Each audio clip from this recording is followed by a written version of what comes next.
bertujuan untuk meningkatkan pemahaman masyarakat di bidang kepabeanan. Sebelum memulai acara, kami mengingatkan kepada Bapak, Ibu, dan rekan-rekan sekalian untuk tidak lupa mengisi daftar hadir pada tautan hailing.me/pintarbcsh atau dapat diakses pada kolom Zoom chat. Baik Bapak Ibu, Sobat Lepas Landas, sembari menunggu peserta lainnya untuk bergabung, perkenankan saya untuk membacakan tata tertib selama acara ini berlangsung. Pertama, peserta wajib menggunakan nama dengan format nama lengkap, _instansi atau perusahaan. Kedua, selama acara berlangsung, semua mikrofon peserta akan dinonaktifkan demi menjaga ketertiban acara.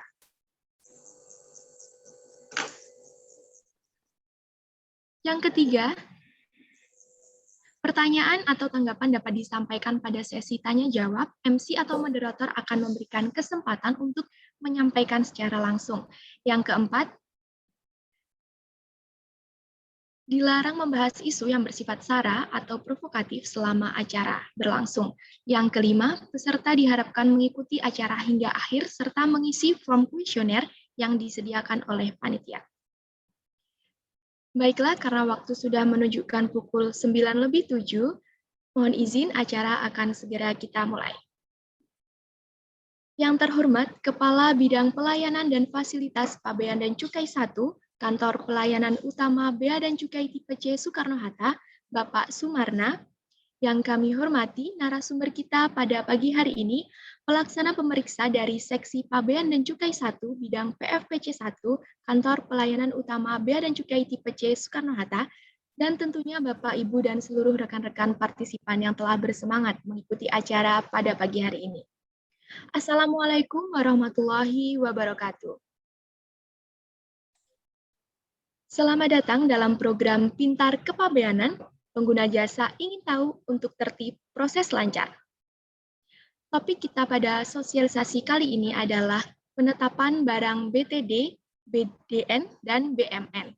Perkenalkan, saya Nina, MC yang akan memandu acara pada pagi hari ini. Untuk mengawali sosialisasi pagi ini, mari kita buka dengan doa, agar sosialisasi dapat berjalan dengan lancar. Berdoa menurut agama kepercayaan dan masing-masing. Berdoa dimulai.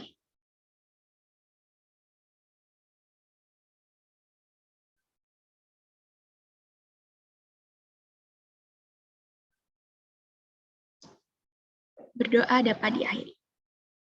Untuk meningkatkan rasa nasionalisme kita, marilah kita dengarkan dengan hikmat lagu Indonesia Raya.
Bapak Ibu yang berbahagia, acara selanjutnya adalah sambutan Kepala Bidang Pelayanan dan Fasilitas Pabean dan Cukai 1.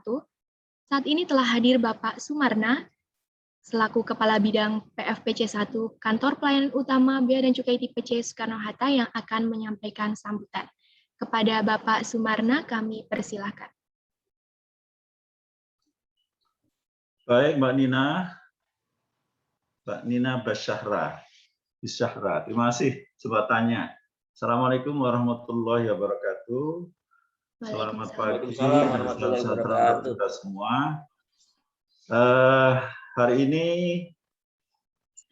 kita agendakan sosialisasi pintar kepabeanan ya, untuk yang kesekian kali, sudah banyak sekali ya kita mendapatkan pencerahan terkait dengan tugas dan misi kita.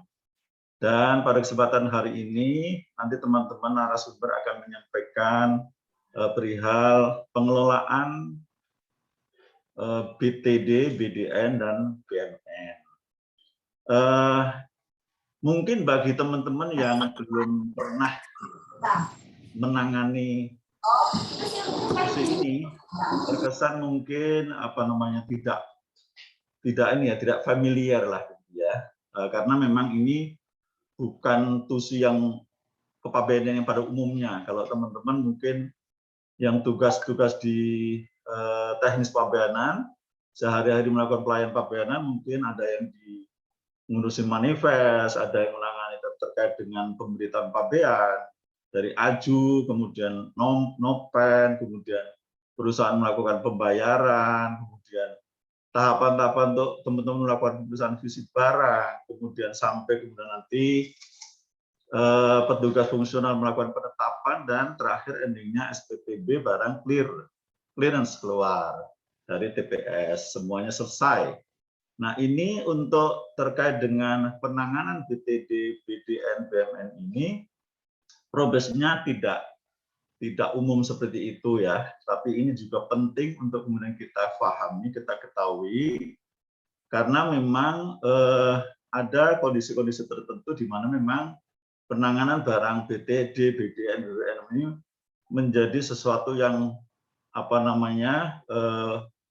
harus diperhatikan, harus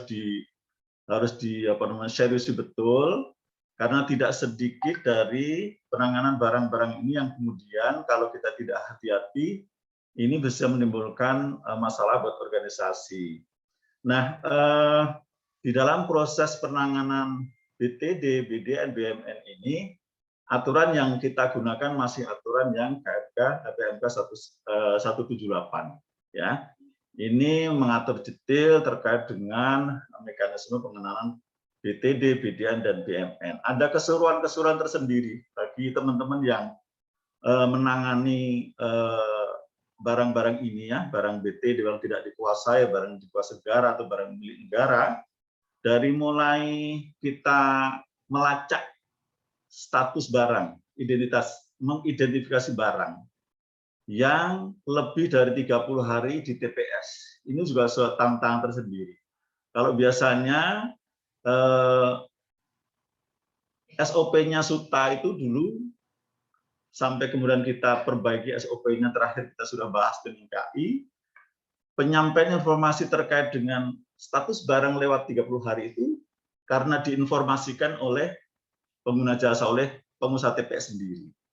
Ini menjadi aneh karena semestinya itu menjadi tusi kita. Maka kemudian SOP kita perbaiki, ya, kita rubah sehingga yang mengidentifikasi barang itu lewat 30 hari dan menetapkan sebagai BTD itu adalah Bea Cukai. Itu adalah mekanisme ditetapkan melalui kita melihat status barang di manifest, di aplikasi manifest. Sehingga ada kesulitan terkait dengan itu, diantara juga nanti bagaimana kemudian menggeser barang itu dari TPS ke TPP, kemudian keseruan di dalam terkait dengan mencacah barang, kemudian apalagi memusnahkan dan kemudian lelang. Teman-teman semua, kita semua bisa menjadi peserta lelang ya, karena banyak barang-barang yang dilelang oleh KPU SUTA ini yang cukup menarik barangnya, dan itu harganya murah, meskipun barang itu masih masih dalam kondisi yang sangat bagus. Jadi nanti teman-teman setelah ini nanti bisa update dengan agenda kita juga, termasuk yang musnah atau lelang. Sebenarnya yang lelang nanti teman-teman bisa meramaikan. Ya. Tanggal 30 ini hari apa? Hari ini juga kita sedang melakukan lelang. Hari ini kita sudah melakukan lelang, dan lelang kita buka umum, dan ini kalau kita mau ikut, ya, kita mau ikut, itu silahkan, dan kita dimungkinkan untuk mengakses aplikasi yang ada. Kemudian penanganan BTD, BDN, BMN ini juga bagi KPU BC Soekarno-Hatta merupakan satu challenge tersendiri. Karena apa? Karena kemarin ini menjadi satu di antara sekian probis yang diatensi oleh pimpinan kantor pusat. Ini berkaca dari beberapa kali kejadian di dalam penanganan BTD, BDN, BMN ini, ada komplain-komplain yang dilakukan oleh para pemilik barang. Ya, faktanya atau realnya mungkin gini gambarannya, ada orang yang sampai 30 hari tidak mengurus barangnya, kemudian barang itu menjadi BTD, bahkan sampai BMN statusnya, tapi endingnya ternyata dia mau mengurus dan memenuhi lartasnya, tapi ternyata barang itu ternyata berubah. Berubah itu ya fisiknya berubah ya. Dari apa menjadi apa, atau mungkin dari barang merek apa menjadi merek apa. Jadi ini sesuatu yang apa namanya, keanehan-keanehan yang bisa terjadi. Nah, ini terjadinya di mana kira-kira? Apakah di TPS atau sedang perjalanan dari TPS ke TPP atau dari TPP pada proses pencacahannya, kita semua tidak tahu ya. Karena ini case lama dan ini terjadi, dan ini menjadi pelajaran besar buat kita, sehingga ke depan di dalam penanganan BTD, BDN, BMN ini jangan sampai case-case itu terjadi lagi, karena itu betul-betul akan menimbulkan kegaduhan dan kesan buruk sekali buat kantor ini. Makanya mudah-mudahan teman-teman semua diharapkan bisa mengerti, memahami proses bisnis ini, meskipun ini bukan proses bisnis tentang teknis kepabeanan pada umumnya, tapi ini menjadi bagian yang penting di ending dari penanganan barang-barang impor, dan ini perlu dan penting sekali untuk bisa kita pahami. Hari ini Mas Endro, Mas Dika akan meng-guide teman-teman semua untuk bisa memahami terkait ketentuan PMK 178 ini. Silakan diikuti, silakan bertanya kalau ada hal-hal yang kurang jelas, dan mudah-mudahan ini menjadi bagian dari proses mengkayaan kompetensi dari teman-teman semua. Itu mungkin ya yang menjadi yang perlu saya sampaikan pada kesempatan ini. Teman-teman, acara sosialisasi pintar kepabeanannya berjalan lancar, dan teman-teman bisa menangkap semua esensi permasalahan yang disampaikan oleh narasumber. Terima kasih untuk kesempatannya. Saya cukup sekian. Assalamualaikum warahmatullahi wabarakatuh. Waalaikumsalam warahmatullahi wabarakatuh. Terima kasih Bapak Sumarna atas sambutannya. Semoga sehat selalu ya Pak. Selanjutnya untuk mengabadikan momen kita pada hari ini, Bapak, Ibu, dan rekan-rekan sekalian, kami mohon untuk mengaktifkan videonya dengan virtual background yang telah digunakan, karena kita akan melakukan sesi foto bersama, dan kepada host dimohon untuk bersiap mengambil gambar. Baik, mari kita mulai foto gaya pertama dengan gaya bebas. Silakan Bapak Ibu menunjukkan senyuman terbaiknya. Kita hitung 3, 2, 1. Baik, untuk gaya yang kedua kita akan menggunakan gaya andalan Bea Cukai Soekarno-Hatta, gaya lepas landas. Tangan kanan diserongkan ke arah bahu kiri. Seperti ini. Baik, kita hitung mundur. 3, 2, 1. Baik, terima kasih Bapak, Ibu, dan rekan-rekan sekalian. Selanjutnya untuk menambah semangat, kita akan melakukan kuis ya, yaitu tebak gambar.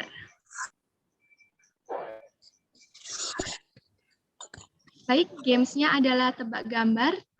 Bapak, Ibu, dan rekan-rekan sekalian dapat menjawab pertanyaannya pada kolom chat dengan jawaban yang paling cepat dan paling tepat akan mendapatkan hadiah menarik dari Bea Cukai Soekarno-Hatta.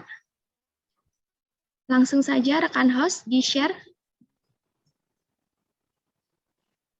untuk pertanyaan yang pertama.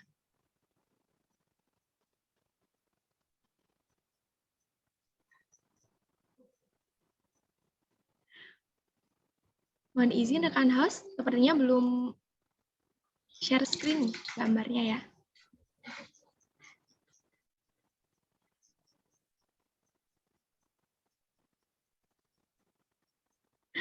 Baik, pertanyaan pertama. Tebak kota. Kota ini merupakan salah satu nama kota yang dikenal dengan kota hujan. Baik, silahkan dijawab di kolom Zoom chat. Oke, kayaknya kita udah dapat pemenangnya ini ya.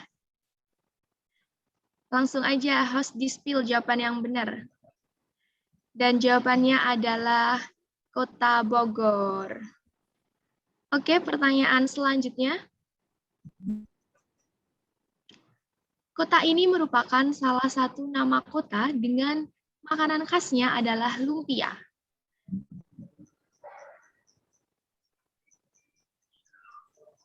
Oke, ada yang jawab Semarang, Jogja. Kayaknya lumpia ada di mana-mana ya, tapi khasnya itu dari kota ini. Baik, kita udah dapat 2 nama pemenang.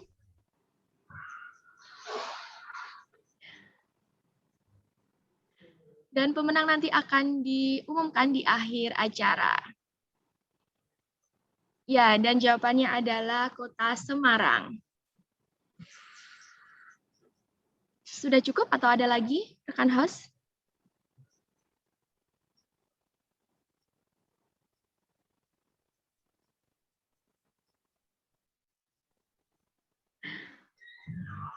Oke, kota ini merupakan salah satu nama kota yang terkenal dengan empek-empeknya nih. Baik, aduh cepet-cepet banget nih jawabnya ya. Saya sampai ketinggalan nih siapa yang jawab pertama. Baik, dan jawabannya adalah Palembang. Oke, masih ada lagi atau cukup? Oke, ternyata cuma 3 pertanyaan ya. Oke, Bapak Ibu, jangan leave Zoom meeting dulu karena nanti pemenangnya akan diumumkan di akhir acara. Ada 3 orang pemenang. Baiklah, tanpa berlama-lama lagi, selanjutnya kita akan masuk ke acara inti, yaitu pemaparan materi. Materi Pintar Kepabeanan kali ini mengangkat topik penetapan barang dikuasai negara, barang tidak dikuasai, dan barang milik negara. Sebelumnya saya akan menyapa terlebih dahulu narasumber kita pada pagi hari ini. Dari Seksi Pabean dan Cukai 1 bidang PFPC 1, ada Bapak Endro Riyandi Turnip dan Bapak Dika Dwi Aji. Mohon izin, selamat pagi. Selamat pagi, Mbak Nina. Mungkin saya manggilnya Bang Endro dan Bang Dika aja ya, biar lebih akrab. Siap, benar. Bagaimana kabarnya hari ini, Bang? Sehat-sehat selalu ya? Iya, sehat, Mbak Nina. Oke, baik. Berhubung sobat sekalian sudah tidak sabar untuk mendengarkan pemaparan materi hari ini, langsung saja kepada Bang Endro dan Bang Dika kami persilakan. Ya, sebelumnya terima kasih atas kesempatannya buat Kabid, Bapak Sumarna. Mohon izin untuk Bu Lucy juga. Saya, Endro, dan nanti teman saya Dika juga akan mewakili sekedar untuk sharing tentang BTD, BDN, dan BMN. Mungkin mohon izin untuk hostnya langsung aja ke materi yang udah kita siapkan tadi.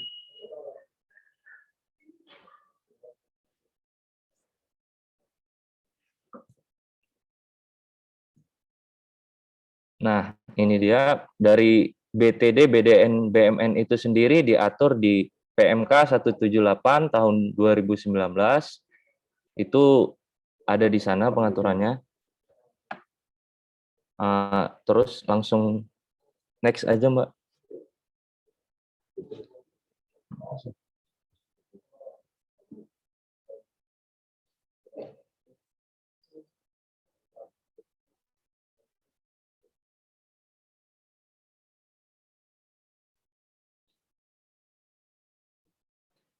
BTD sendiri itu diatur di PMK 178. Untuk kita ketahui pengertian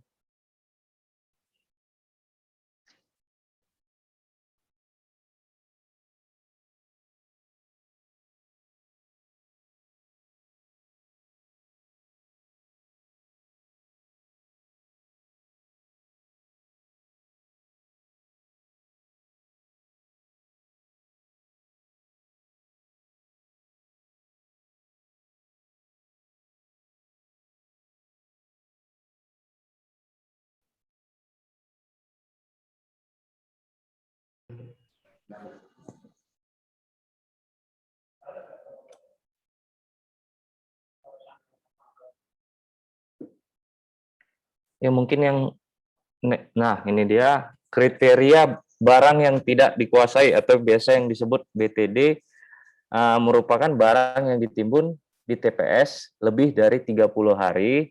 Terus yang kedua itu ada yang tidak dikeluarkan dari TPB yang dicabut izinnya dalam 30 hari. Kriteria yang ketiga itu ada barang kiriman pos. Yang pertama itu ditolak penerima dan tidak dapat dikirim ke luar daerah pabean. Yang kedua itu sebaliknya, tujuan luar daerah pabean diterima kembali dan tidak diselesaikan pemilik dalam waktu 30 hari. BTD itu sendiri itu peruntukannya ada kita bagi dua. Yang pertama itu kita bisa lihat di alur ini.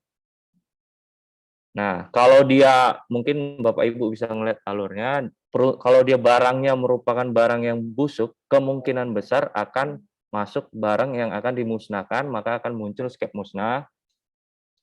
Untuk barang yang sifat tertentu dan bukan barang yang merupakan barang larangan dan pembatasan, maka akan kita tetapkan sebagai BTD lelang, akan dibuatkan skep lelang, diberitahuan kepada orangnya, terus nanti dalam pelelangannya itu dasarnya dari harga terendah lelang, bisa dilihat di slide tersebut. Contohnya itu mobil Alphard, harga pasar misalnya di tahun 2018 itu 1,79 miliar, dan nanti misalnya tidak laku dan dilelang di tahun 2017 itu 1,225 juta miliar. Harga terendah itu terdiri dari bea masuk, cukai, PPN, PPh, terus sewa gudang di TPS maksimal 30 hari, sewa gudang di TPP maksimal 60 hari, biaya terkait pelelangan BTD dan biaya lainnya. Untuk BTD yang barang larangan tersendiri, maka nanti jika dalam waktu kurang lebih 60 hari selama ditimbun di TPP tidak dilakukan penyelesaian kepabeanannya, maka akan menjadi barang milik negara. Terus kalau dia barang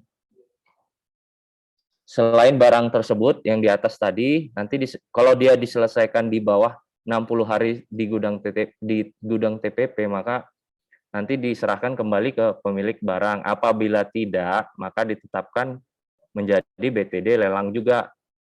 Mungkin itu untuk ini. Terus next. Nah, lanjut ke barang yang dikuasai negara. Kriterianya itu ada 3 juga.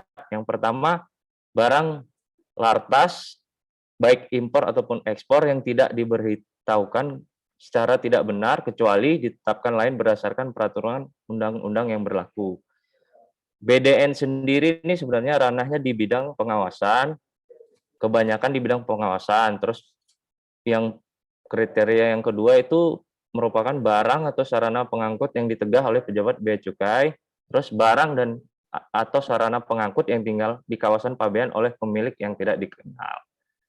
Nanti setelah barang tersebut ditegah oleh pihak P2, maka akan ditetapkan sebagai CAP BDN, keputusan barang dikuasai negara, di mana nanti akan dibukukan dalam BCP juga pemberitahuannya kepada importir atau eksportir atau pemilik atau kuasanya BDN tersebut disimpan di gudang TPP. Jadi antara BTD dan BDN ini merupakan dua case yang berbeda, karena BDN ini lebih khususnya terkait pelanggaran, dan kalau BTD itu 30 hari tidak diselesaikan di gudang TPS. Lanjut, Mas. Nah, ini kurang lebih hampir sama perlakuannya dengan BTD, di mana kalau BTD itu disimpan di TPP, terkait pelelangannya, harga terendah lelang itu termasuk yang biaya masuk, sewa gudang, biaya terkait pelelangan BDN, dan biaya lainnya.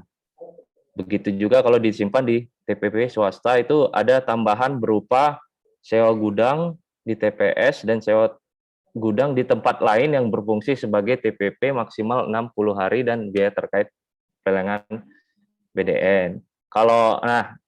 Untuk pelelangan itu sendiri nanti itu kita punya kesempatan ada 2 kali lelang. Ketika memang barang sudah dilelang selama 2 kali dan belum juga laku, maka akan kita usulkan ke Menteri Keuangan. Lanjut. Nah, untuk ini mungkin saya serahkan ke teman saya, Saudara Dika, untuk penambahan materinya.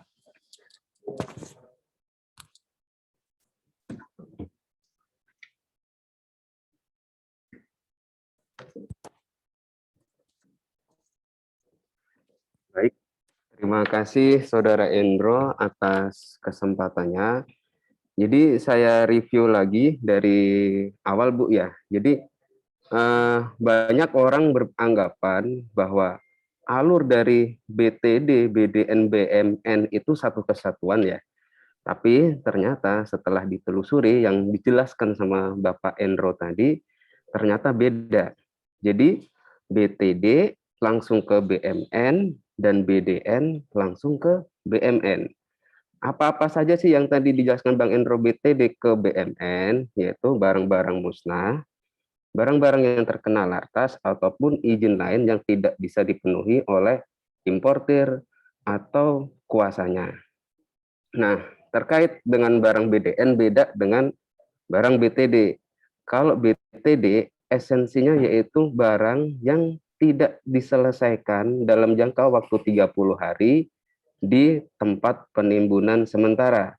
Sementara BDN itu merupakan barang yang ditegah oleh bidang penindakan dan penyidikan atas dasar barang tersebut terkena lartas ataupun barang-barang tersebut terdapat nota hasil intelijen yang peruntukannya itu emang harus segera dilakukan penegahan. Nah, lanjut terkait dengan BDN yang dijelaskan Bang Endro tadi, setelah BDN tersebut ditegah, otomatis pengguna jasa ataupun kuasanya itu mendapat namanya pemberitahuan atas keputusan barang dikuasai negara tersebut. Nah, dalam keputusan barang dikuasai negara tersebut, apakah masih bisa diurus? Kan pertanyaannya mungkin begitu ya Bapak Ibu ya. Ternyata masih bisa diurus. Jangka waktunya berapa hari sih dari BDN tersebut ditegah? Nah, sesuai dengan peraturan PMK 178 kita terkait dengan bab 3 itu kita memberikan waktu 30 hari sejak pemberitahuan atau pengumuman BDN. Nah, pertanyaannya lagi, kapan sih pemberitahuan atau pengumuman BDN tersebut? Nah, pemberitahuan tersebut dilakukan ketika 7 hari semenjak keputusan barang dikuasai negara.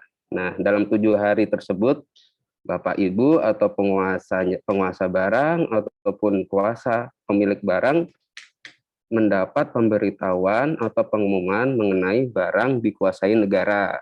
Nah, kemudian dalam jangka waktu 30 hari sejak pemberitahuan atau pengumuman BDN tersebut, Bapak Ibu masih dikasih waktu 30 hari untuk mengajukan permohonan keberatan. Nah, permohonan keberatan tersebut ditujukan kepada siapa? Nah, sesuai dengan undang-undang itu ditujukan kepada Menteri UP, Direktur KBP, atau dalam hal ini yaitu Kepala Kantor KPU BC tipe C Soekarno-Hatta. Nah, kemudian apa sih isi dari keberatan tersebut? Nah, seperti yang kita lihat di layar ya. Yang pertama, pasti menyebutkan alasan. Alasan dalam artian dalam pemberitahuan tersebut pasti Bapak Ibu dikenakan pasal-pasal berapa yang melanggar atau izin-izin apa yang harus dipenuhi. Nah, terus selain menyebutkan alasan kenapa barang tersebut layak untuk dikeluarkan kalau menurut Bapak Ibu, yang kedua melampirkan bukti yang menguatkan keberatan. Nah, setelah itu diterima diterima oleh pihak kantor KPU BC Suta, terkait permohonan Bapak Ibu itu dijawab paling lama 90 hari sejak permohonan keberatan diterima lengkap.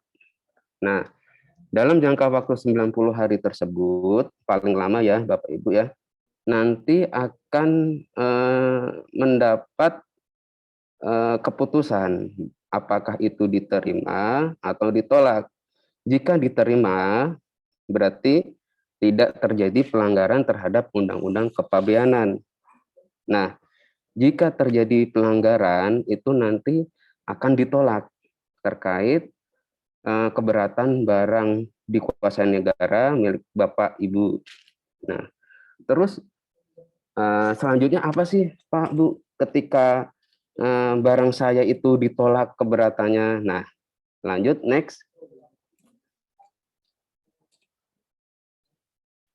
Nah, setelah tadi ya, menyambung tadi, setelah keberatannya ditolak, nanti atas BDN tersebut akan dinaikkan statusnya menjadi barang milik negara. Nah, seperti yang akan kita bahas pada layar berikut ini, apa sih sebenarnya barang milik negara itu? Apa sih kriteria-kriteria barang bisa dijadikan menjadi barang milik negara itu? Yang pertama, yaitu BTD yang dibatasi atau tidak diselesaikan dalam 60 hari sejak disimpan di TPP. Seperti tadi yang dijelaskan Bang Endro tadi, bahwa atas BTD tersebut diberikan waktu 60 hari untuk mengurus barang. Nah, apabila jangka waktu 60 hari tersebut kok tidak ada pengurusan, nah nanti kita menetapkan menjadi barang milik negara. Yang kedua, yaitu BTD dilarang ekspor atau impor. Ini jelas ya Bapak Ibu ya, istilahnya terkait barang-barang larangan seperti obat-obatan yang mengandung narkotika ataupun barang-barang lain yang membahayakan masyarakat luas, pasti itu nanti jatuhnya ditegah dan menjadi barang milik negara dan peruntukannya untuk dimusnahkan. Terus yang poin ketiga yaitu BDN berupa barang atau sarana pengangkut yang ditinggal di kawasan pabean yang pemiliknya tidak dikenal dan tidak diselesaikan dalam 30 hari sejak disimpan di TPP. Nah, kalau terkait poin ketiga itu jarang ya. Kalau menurut saya jarang terjadi di Soekarno-Hatta, tetapi kalaupun terjadi, nanti skemanya apabila barang ini barang siapa, itu siapa, tidak ada kejelasan pemiliknya, kita pemberitahuannya dalam hal ini yaitu ditempelkan di pengumuman sekitar gudang TPP ataupun media massa terkait. Terus poin 4, BDN Lartas, BDN larangan dan pembatasan atas barang impor atau ekspor. Nah, kalau yang BDN larangan itu udah jelas ya, nanti kita ujung-ujungnya BMN untuk penuntukan musnah. Tapi kalau apabila ada BDN terkait pembatasan, itu masih bisa diurus, tadi itu jangka waktu 30 hari semenjak ditetapkan barang dikuasai negara. Dan tentunya harus melengkapi izin dari instansi terkait apabila diminta izinnya.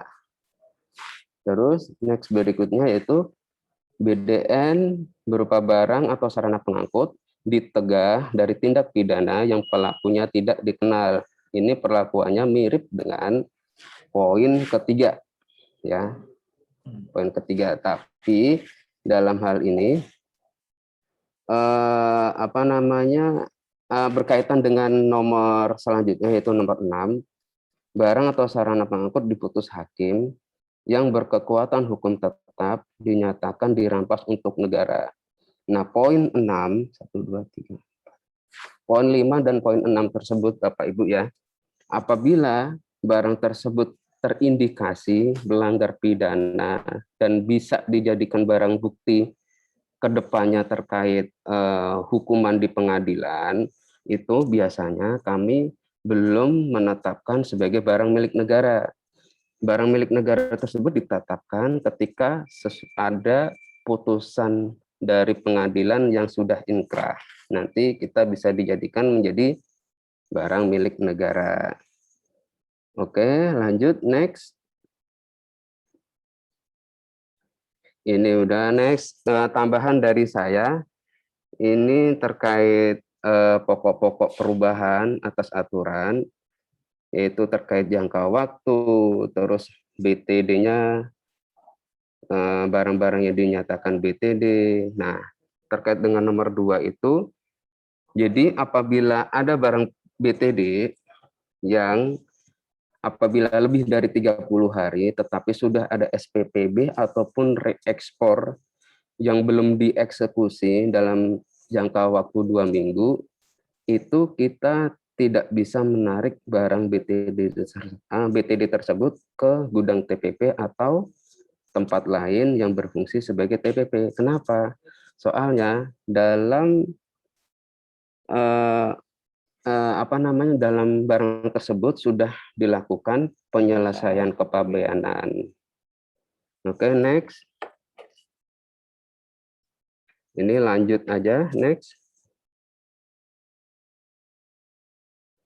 Oke. Nah, terkait peruntukan BMN, saya tambahkan ya Bapak Ibu ya. Jadi terkait BMN itu sesuai dengan PMK 178 itu terdapat 5 peruntukan. Yang pertama yaitu penjualan yang dilakukan secara lelang, yaitu kriterianya apa sih barang-barang yang dilelang? Yaitu yang pertama, satu, kita menilai bahwa barang tersebut masih ada unsur ekonomisnya. Terus yang pastinya menguntungkan bagi negara dan tidak melanggar ketentuan peraturan perundang-undangan.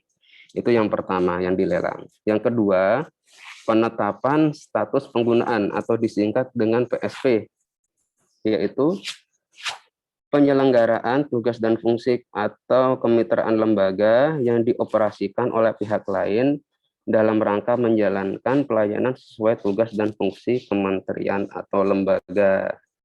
Tetapi, oke, lanjut. Yang ketiga yaitu hibah, yang keempat itu pemusnahan, dan yang kelima itu penghapusan. Terus kalau bila ditanya terkait dengan KPU-BC tipe C Soekarno-Hatta, itu kita biasanya meruntukkan BMN itu untuk lelang, musnah, dan hibah. Hibah itu terjadi ketika pada saat pandemi, itu ada barang berupa masker, harusnya itu emang dimusnahkan, tetapi emang expired dari masker tersebut masih jauh, dan atas rekomendasi dari Badan Penanggulangan Bencana waktu itu barang tersebut memang dibutuhkan oleh masyarakat luas, akhirnya kita hibahkan BMN tersebut. Tetapi seringnya di kantor Bea Cukai Soekarno-Hatta itu melakukan pelaksanaan lelang dan musnah. Demikian penjelasan dari saya, Dika Dwi Aji, dan Bang Endro, apabila ada tutur kata yang kurang berkenan dan dalam menjelaskan materi kurang jelas, saya dan Bang Endro mohon maaf yang sebesar-besarnya. Akhir kata, Assalamualaikum warahmatullahi wabarakatuh. Saya kembalikan ke MC, silakan. Waalaikumsalam warahmatullahi wabarakatuh. Baik, terima kasih Bang Endro dan Bang Dika atas pemaparan materinya mengenai penetapan barang tidak dikuasai, barang dikuasai negara, dan barang milik negara. Baik, Bapak Ibu sekalian, karena telah disampaikan materi, Bapak Ibu apabila ada pertanyaan, boleh langsung ditulis di kolom Zoom chat atau bisa raise hand karena nanti akan ada kesempatan untuk bertanya secara langsung. Namun sebelum memasuki sesi tanya jawab, Bapak Ibu dan rekan-rekan sekalian dapat mengisi post-test terlebih dahulu yang dapat diakses pada link yang telah tertera pada kolom Zoom chat. Post-test dalam bentuk G-form dan post-test ini akan dipilih 3 pemenang yang menjawab paling cepat dan paling tepat untuk mendapatkan hadiah menarik dari Bea Cukai Soekarno-Hatta. Baik Bapak Ibu, sebelum sesi tanya jawab dipersilakan untuk mengisi post-test terlebih dahulu.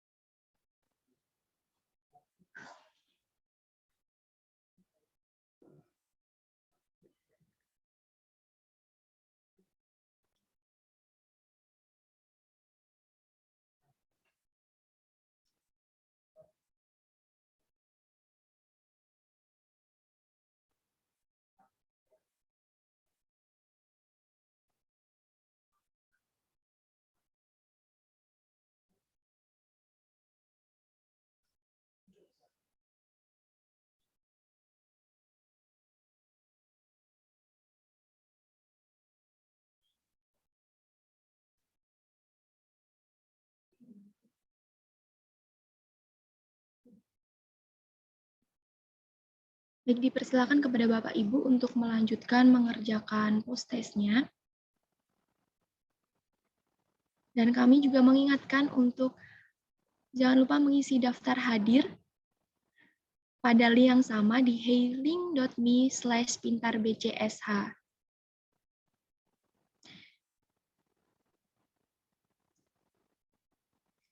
Dan karena tadi sudah diberikan materi, luar biasa sekali penjelasan narasumber kita pada pagi hari ini, yang tadinya belum tahu terkait peraturan BTD, BDN, dan BMN, atau yang masih bingung membedakan ketiga barang tersebut, sekarang sudah jelas ya dan paham.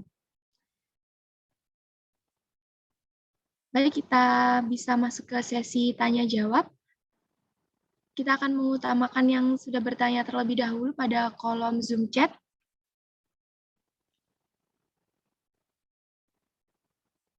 Izin saya akan membacakan pertanyaannya.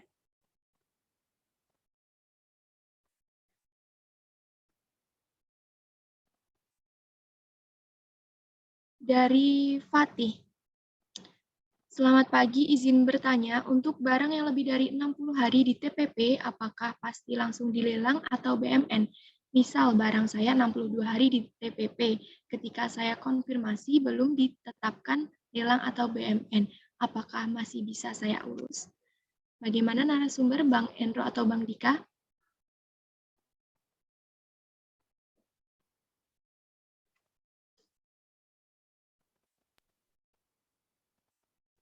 Ya, terima kasih untuk pertanyaannya dari Bapak atau Ibu Fatih ya. Terkait apakah barang yang lebih dari 60 hari di TPP apakah pasti langsung dilelang atau BMN? Nah, itu kita harus tahu kriteria barangnya lagi Bapak atau Ibu, soalnya kita kan nanti selama 60 hari itu barang BTD itu bisa aja langsung peruntukannya untuk dilelang selama dia bukan barang yang dilarang atau dibatasi dan juga bukan termasuk barang yang cepat busuk ataupun dia termasuk barang yang merusak lingkungan hidup, itu kemungkinan besar akan menjadi BMN. Nah, kalau misalnya barang-barangnya masih mempunyai nilai dan bukan merupakan barang yang dibatasi dan dilarang, itu nanti masuknya ke barang BTD lelang. Dan apakah di sini belum ditetapkan apakah masih bisa diurus? Kalau untuk BTD lelang sendiri, selama barangnya H-3 sebelum dilelang, itu masih bisa diurus. Tetapi ketika barangnya sudah menjadi barang milik negara atau BMN, itu tidak bisa dilakukan pengurusannya lagi ketika sudah menjadi keputusan barang milik negara. Mungkin sekian dari saya. Baik, bagaimana Saudara Fatih? Sudah cukup menjawab pertanyaannya ya. Baik, silakan Bapak Ibu yang lainnya yang ingin bertanya, boleh langsung saja diketik di kolom Zoom chat. Selanjutnya ini ada yang raise hand dari Bambang, Bapak Bambang PT UL. Dipersilakan Bapak Bambang dari PT UL. Assalamualaikum. Untuk menyampaikan pertanyaan. Assalamualaikum warahmatullahi wabarakatuh. Selamat pagi. Assalamualaikum warahmatullahi wabarakatuh. Yang ingin saya tanyakan, Pak. Pertama, keluarin nggak diurus. Pada PMK 178 habis 4 tahun 2019 pada pasal 2 disebutkan pada ayat 1 huruf A, barang yang dinyatakan tidak dikuasai yaitu barang yang ditimbun di TPS yang melebihi jangka waktu 30 hari sejak penimbunannya. Yang ingin saya tanyakan, itu terhitung pada saat gate in masuk barang atau terhadap BC satu-satunya, Pak? Terima kasih.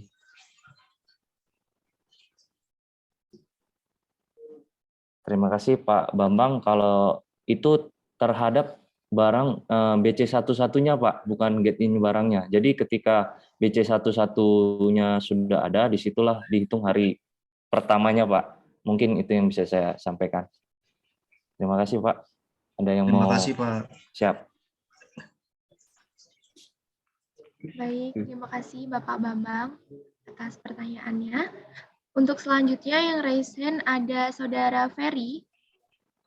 Saudara Ferry, untuk mengaktifkan kamera dan mikrofon, dipersilahkan untuk menyampaikan pertanyaannya.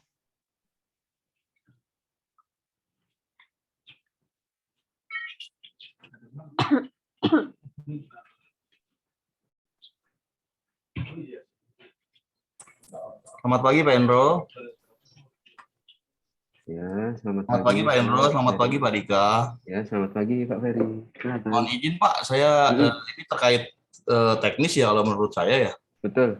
Permasalahan kami sering mengajukan BTD untuk barang-barang yang lebih dari 30 hari di TPS kami. Tetapi kami mendapati ada beberapa case bahwa barang itu sudah dipindahkan ke TPP, tetapi timbul penerbitan SPPB-nya Pak. Gitu. Oh, kemarin sih, aktor kemarin. Gitu. Untuk seperti itu teknisnya bagaimana Pak ya? Karena kita kan juga ditagih untuk pada biaya masuknya dan lain-lain. Tapi barangnya sudah di TPP, kita agak bingung dengan case-case seperti itu. Terima kasih. Ada selanjutnya atau ini dulu ya, Mbak Nina ya? Boleh dijawab terlebih apa langsung dijawab langsung? Oke. Jadi gini Pak Ferry, terkait barangnya Pak Ferry, setelah dipindah ke TPP, baru terbit SPPB gitu ya? Betul, setelah dipindahkan ke TPP, SKTPP, dia terbit SPPB di kemudian hari. Gitu. Jadi gini Pak, terkait case tersebut, Bapak langsung ke TPP saja, ke gudang TPP, beserta melampirkan bukti SPPB-nya tersebut. Karena barang tersebut sudah masuk ke TPP, nanti ngikutnya prosedur penyelesaian BTD seperti biasanya Pak. Cuman berhubung SPPB-nya itu sudah keluar, jadi kita sebenarnya kayak diskresi dari teman-teman kita, tidak usah membuka posnya lagi, cukup dengan Bapak membayar PNBP sesuai dengan berapa hari yang ditimbun di gudang TPP. Nah, untuk tarifnya itu 1.125 per hari per kilo gitu, Pak. Jadi langsung ke gudang TPP saja sambil melampirkan bukti-bukti SPPB-nya tersebut. Gitu aja, Pak, kurang lebih. Berarti teknisnya hanya membayar sewa gudang di TPP beberapa harinya ya, Pak? Betul, betul. Nah, tambahan Pak ya, terkait pengelolaan barang BTD, BDN, dan BMN, di kantor pelayanan Bea Cukai Soekarno-Hatta itu, untuk handlingnya itu dibantu oleh pihak swasta Pak, yaitu Balai Lelang Arta. Nah, selain dikenakan PNBP dalam hal ini sewa gudang, handling atas barangnya tersebut juga dikenai charge oleh BLA. Nah, terkait biaya charge dari BLA itu, saya tidak bisa berpendapat mengenai tarif ataupun perhitungannya. Bapak bisa langsung bertanya di kantor BLA yang berada di depan gudang TPP atau bersebelahan dengan ruangan TPP, itu Pak. Oh, baik, siap. Terima kasih banyak advice-nya Pak Dika, Pak Endro. Siap. Baik, itu dia pertanyaan ketiga ya dari Bapak Ferry. Untuk pertanyaan selanjutnya, dari kolom Zoom chat ada Bapak A. Saifuddin dari PT Agility. Izin bertanya, jika ada barang yang lebih dari 60 hari di TPS Lini 2, apakah untuk penarikan barang dilakukan oleh petugas BCTPP atau pengajuan dari pihak TPS-nya? Bagaimana Bang Endro atau Bang Dika? Baik, saya jawab langsung aja ya. Jadi gini Pak, Bapak Saifuddin dari PT Agility ya. Saya ulangi lagi pertanyaannya. Jika ada barang yang lebih dari 60 hari di TPS Lini 2, apakah untuk penarikan barang dilakukan oleh petugas BCTPP atau pengajuan dari pihak TPS-nya? Nah, karena kita berbicara mengenai ini SOP penarikan, jadi untuk tahun 2020 kan kita masih menerima pengajuan permohonan penarikan barang lebih dari 30 hari dari TPS.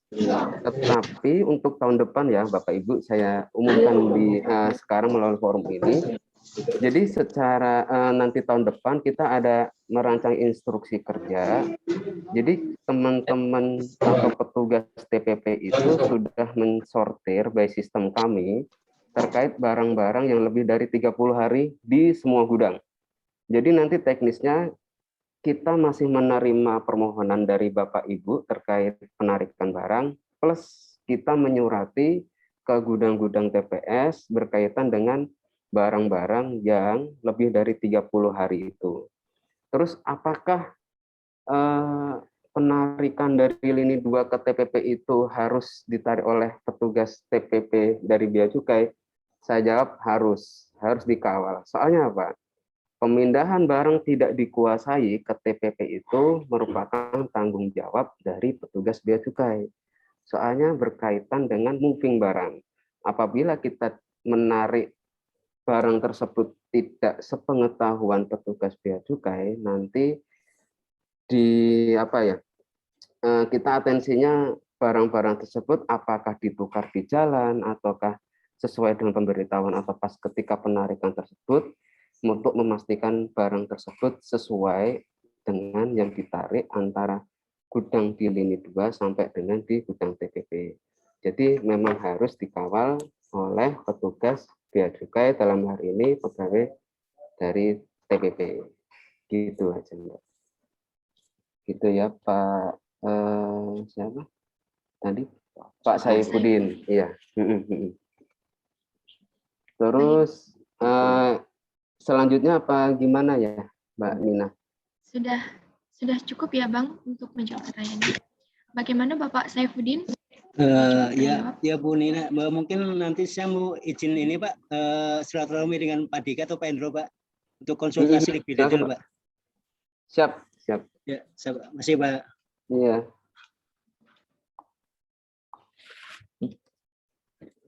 Baik, untuk selanjutnya kita berikan kesempatan bagi yang raise hand. Ada Bapak Anwar Musyadat dari DHL. untuk menyampaikan pertanyaannya secara langsung. Persilakan. Bismillahirrahmanirrahim. Assalamualaikum warahmatullahi wabarakatuh. Terima kasih banyak Bu Nina. Assalamualaikum warahmatullahi wabarakatuh. Bang Andrew, Bang Dika, apa kabar? Sehat selalu ya Bang. Siap. Alhamdulillah sehat. Semua.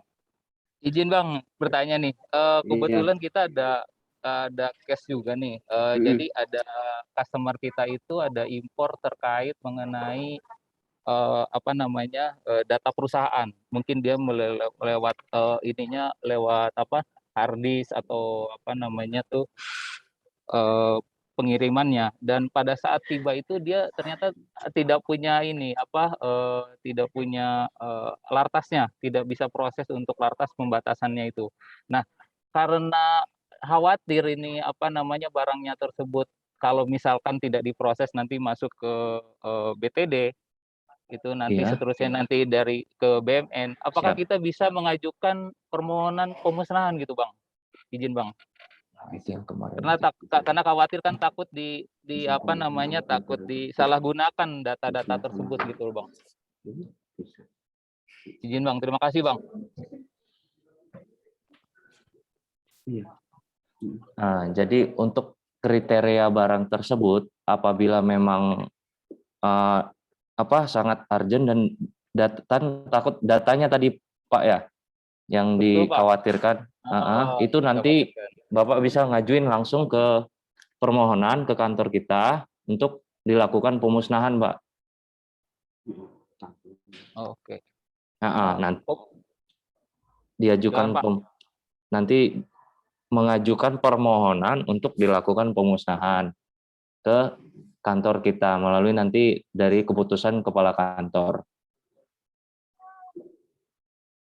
Itu Pak Anwar. Nanti yang untuk melakukan proses pemusnahannya itu berbarengan dengan barang-barang yang akan dimusnahkan atau tersendiri gitu Bang? Kalau misalkan kita ada pengajuan seperti ini. Baik Pak Anwar, saya jawab. Terkait dengan pemusnahan mandiri, sebenarnya kita mengakomodir Pak. Jadi sebelumnya saya sudah berkoordinasi sama Pak Rado, dalam hal ini kepala seksi saya, kepala seksi PFPC 1. Jadi gini, apabila terdapat TPS yang ingin segera mengajukan pemusnahan barang karena satu, kriterianya mudah busuk, terus barang tersebut merupakan dokumen, tidak tahan lama, terus barang-barang tersebut merusak dan sebagainya, yang peruntukan untuk dimusnahkan itu dipercepat, kita itu bisa mengakomodir Pak. Tetapi dalam hal ini TPS menyediakan tempat pemusnahan, terus kita dari pihak Bea Cukai mengawasi atas pemusnahan barang tersebut. Nanti outputnya kita tuangkan dalam berita acara pemusnahan, begitu Pak. Soalnya kalau untuk memusnahkan katakanlah ikut kuota kantor, itu dari kita itu kalau untuk memusnahkan barang, kita itu tidak sedikit Pak, jadi tidak yang 100 kilo dimusnahkan, 200 kilo dimusnahkan, tetapi kita diakumulasi biasanya gitu. Soalnya menyangkut dengan tender kita juga, istilahnya berapa minimal berapa ton barang tersebut harus dimusnahkan. Jadi gitu Pak. Intinya pihak TPS menyediakan tempat untuk pemusnahan barang, kita sebagai Bea Cukai menghadiri ke tempat tersebut dan dituangkan dalam berita acara pemusnahan. Kurang lebih begitu Pak ya, Pak Anwar. Baik Pak, terima kasih Pak. Berarti suratnya itu ditujukan ke kepala kantor langsung atau ke siapa? Betul, gitu? ke kepala kantor saja Pak. Nanti paling kita memproses BMN atau cap pemusnahannya itu lebih cepat. Soalnya karena karakteristik barang tersebut memang segera dimusnahkan, begitu Pak. Ya Pak. Terima kasih banyak Pak Andrew, Bang Dika. Terima kasih penjelasannya Pak. Ya, Assalamualaikum. Waalaikumsalam warahmatullahi wabarakatuh. Bu Nina, makasih Bu Nina. Siap. Baik, menuju pertanyaan selanjutnya dari kolom Zoom chat. Ada dari Ibu Fitri Meisaroh. Mohon izin bertanya, menjadi BTD dalam 30 hari, ini hari kerja atau hari kalender Bapak? Baik, untuk 30 harinya itu 30 hari kalender. Iya, gitu. Jadi Sabtu Minggu dihitung ya? Betul. Per BC.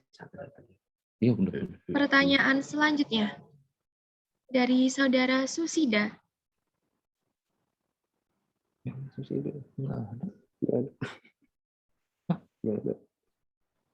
Apakah importir akan mendapat pemberitahuan dari Bea Cukai jika barang miliknya dinyatakan sebagai BTD, BDN, atau BMN?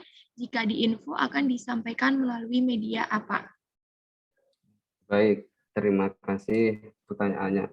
Jadi gini, terkait BTD dulu ya, berbicara mengenai BTD,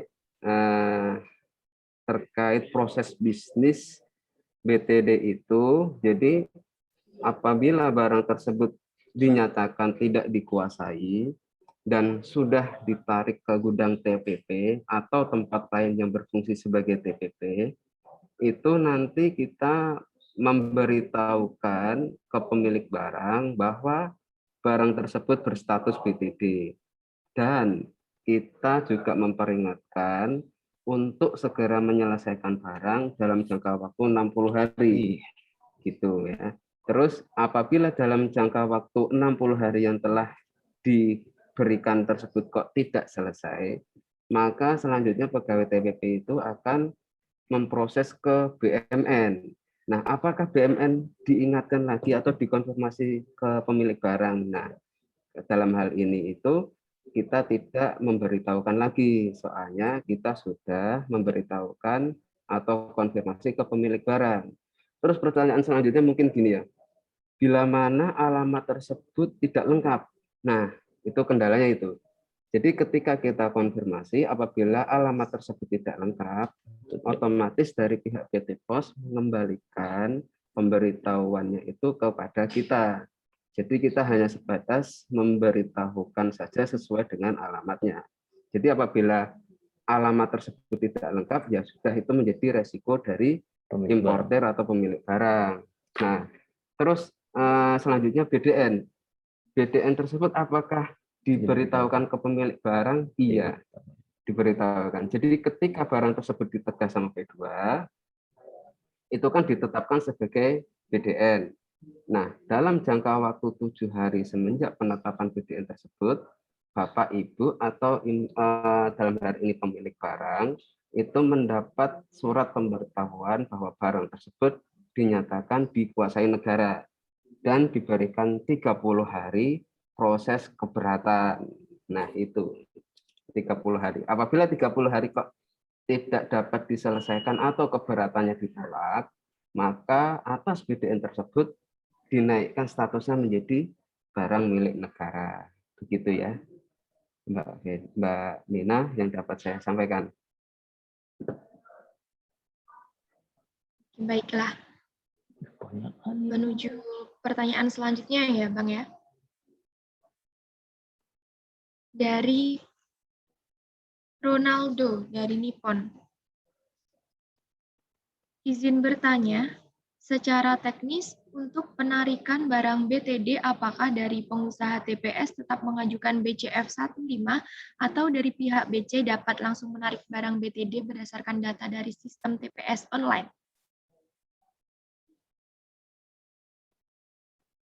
Oke, terima kasih Pak Ronaldo ya atas pertanyaannya. Apakah mengajukan pengusaha TPS tetap mengajukan? Untuk sementara itu, pengusaha TPS tetap mengajukan BCF 15-nya. Nah, kemungkinan untuk awal tahun depan dan di mana semakin baiknya aplikasi TPS online kita, nanti rencananya awal tahun depan itu langsung pihak BC yang menetapkan BTD-nya berdasarkan dari sistem TPS online tersebut, Pak. Jadi untuk sementara, untuk sampai akhir tahun ini kemungkinan masih pihak TPS yang mengajukan data-data barang-barang yang sudah lebih dari 30 hari. Mungkin itu Pak Ronaldo, terima kasih. Sudah jelas Pak, terima kasih Pak Hendro, Pak Dika. Siap, terima kasih Pak. Siap, cukup menjawab ya. Menuju pertanyaan selanjutnya. Dari Saudara Panji Pratama dari PT Banten Global Development. Izin bertanya Pak, jika status shipment tersebut sudah mendapatkan SPPB namun ditegah oleh petugas P2 untuk jasa TPS, untuk penutupan TPS online bagaimana Pak? Baik, terima kasih. Jadi untuk pertanyaannya Bapak Panji Pratama dalam hal ini dari PT Banten Global ya, BGD. Nah, atas case tersebut harusnya dikomunikasikan sama pihak P2, Pak. Jadi uniknya kepengurusan BDN di kantor pelayanan utama Bea Cukai Soekarno-Hatta itu, ketika barang tersebut ditegah, itu yang melakukan penegahan bidang P2. Nah, jadi kalau ada apa-apa terkait barang tersebut sudah SPPB atau yang lainnya, monggo bisa dikomunikasikan dengan P2. Nah, dalam ranah ini, TPP startnya itu mulai di mana sih?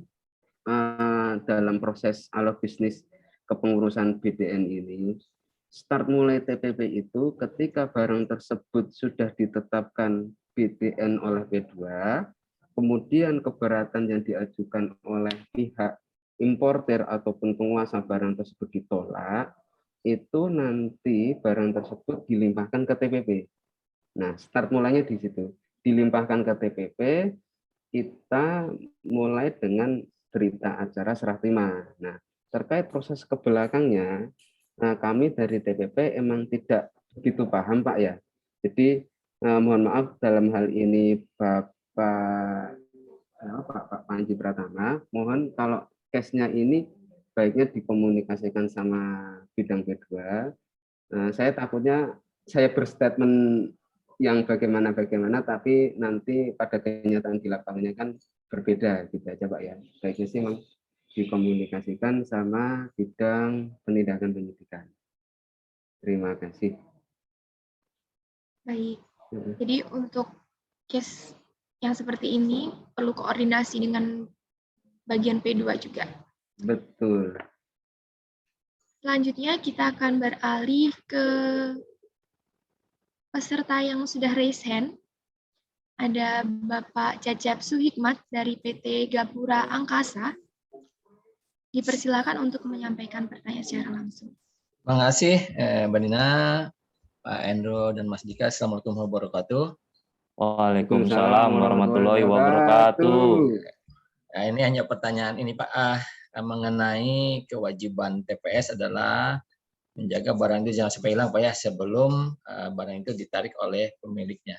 Nah, berkaitan dengan direpos ke TPP, selama ini kami ini masalah finansial nih Bu Nina, Pak Enrico, dan Mas Dika, finansial.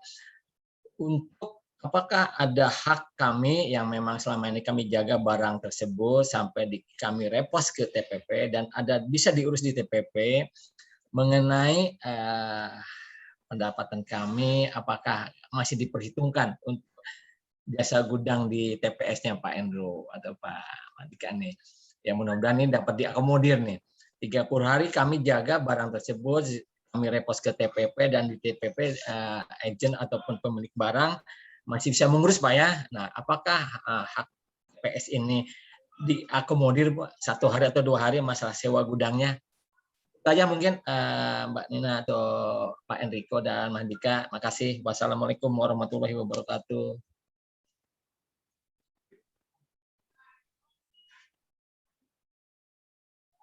Baik, bisa langsung dijawab Bang Endro atau Bang Dika.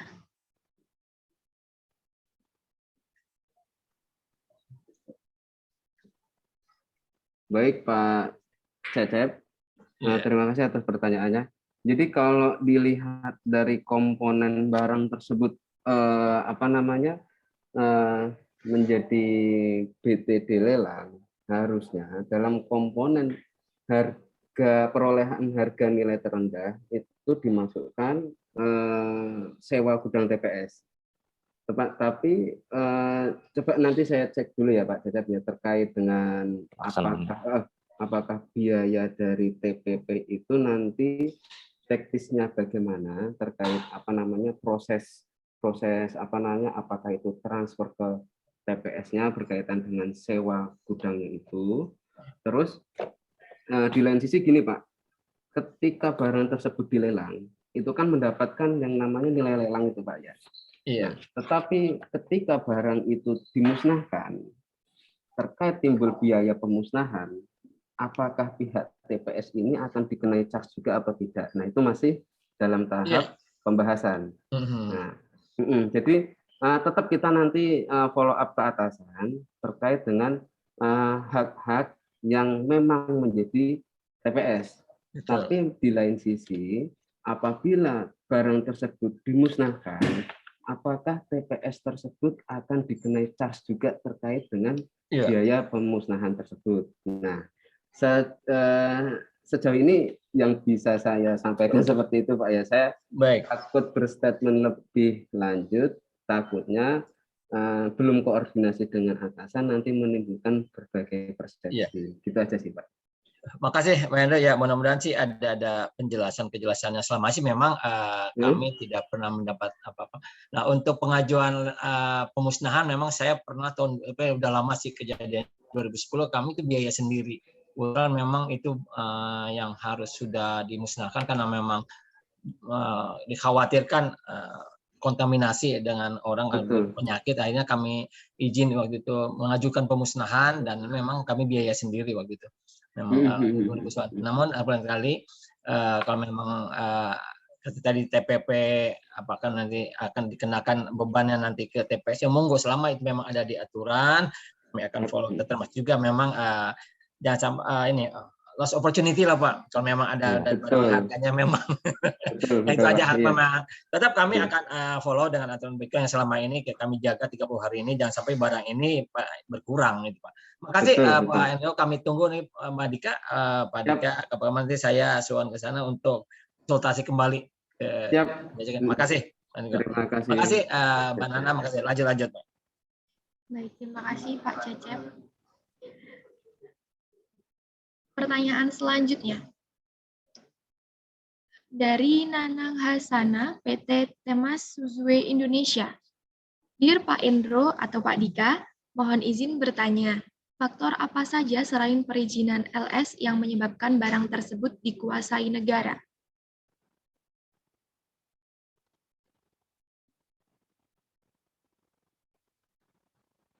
Nah, baik, terima kasih.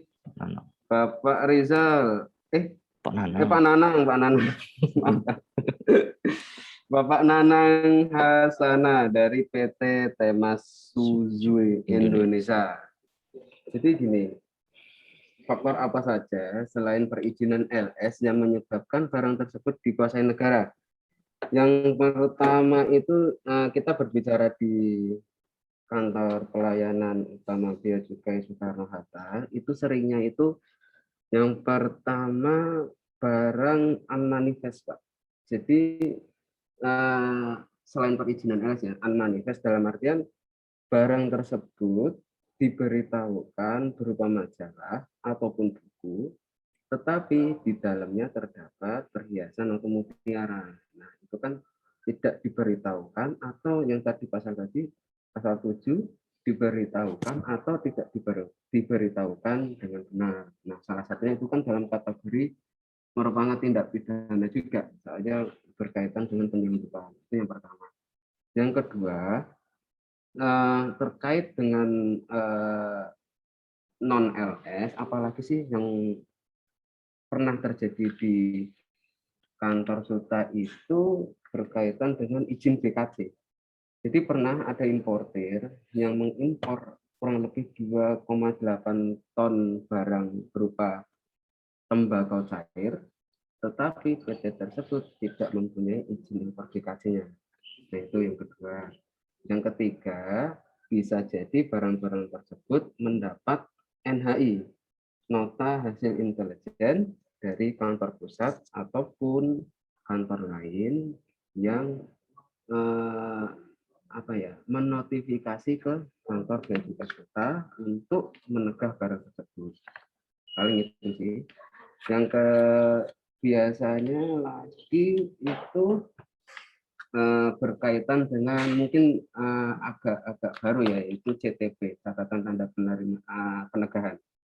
Itu berkaitan dengan barang-barang yang sebagian bisa keluar, sebagian masih perlu perizinan. Izinnya apakah itu nanti dari Kemendak, terus atau izin SNI, istilahnya barang-barang yang izin dari kementerian atau lembaga lain terkait.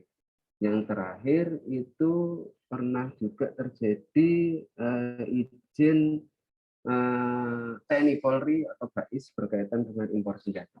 Itu saja sih kalau non LS. Sama saya jelaskan lagi, tambahan lagi, berkaitan dengan BDN tersebut, apakah kategori lartas LS terus dan lain-lain itu kan menjadi kewenangan dari P2 sebelum menegah barang Bapak Ibu. Nah, baiknya ketika barang Bapak Ibu itu ditegah, mungkin perlu dikomunikasikan dengan bidang P2 apa-apa saja yang menyebabkan barang tersebut ditegah sehingga kemudian ditetapkan menjadi barang dikuasai negara. Itu saja ya.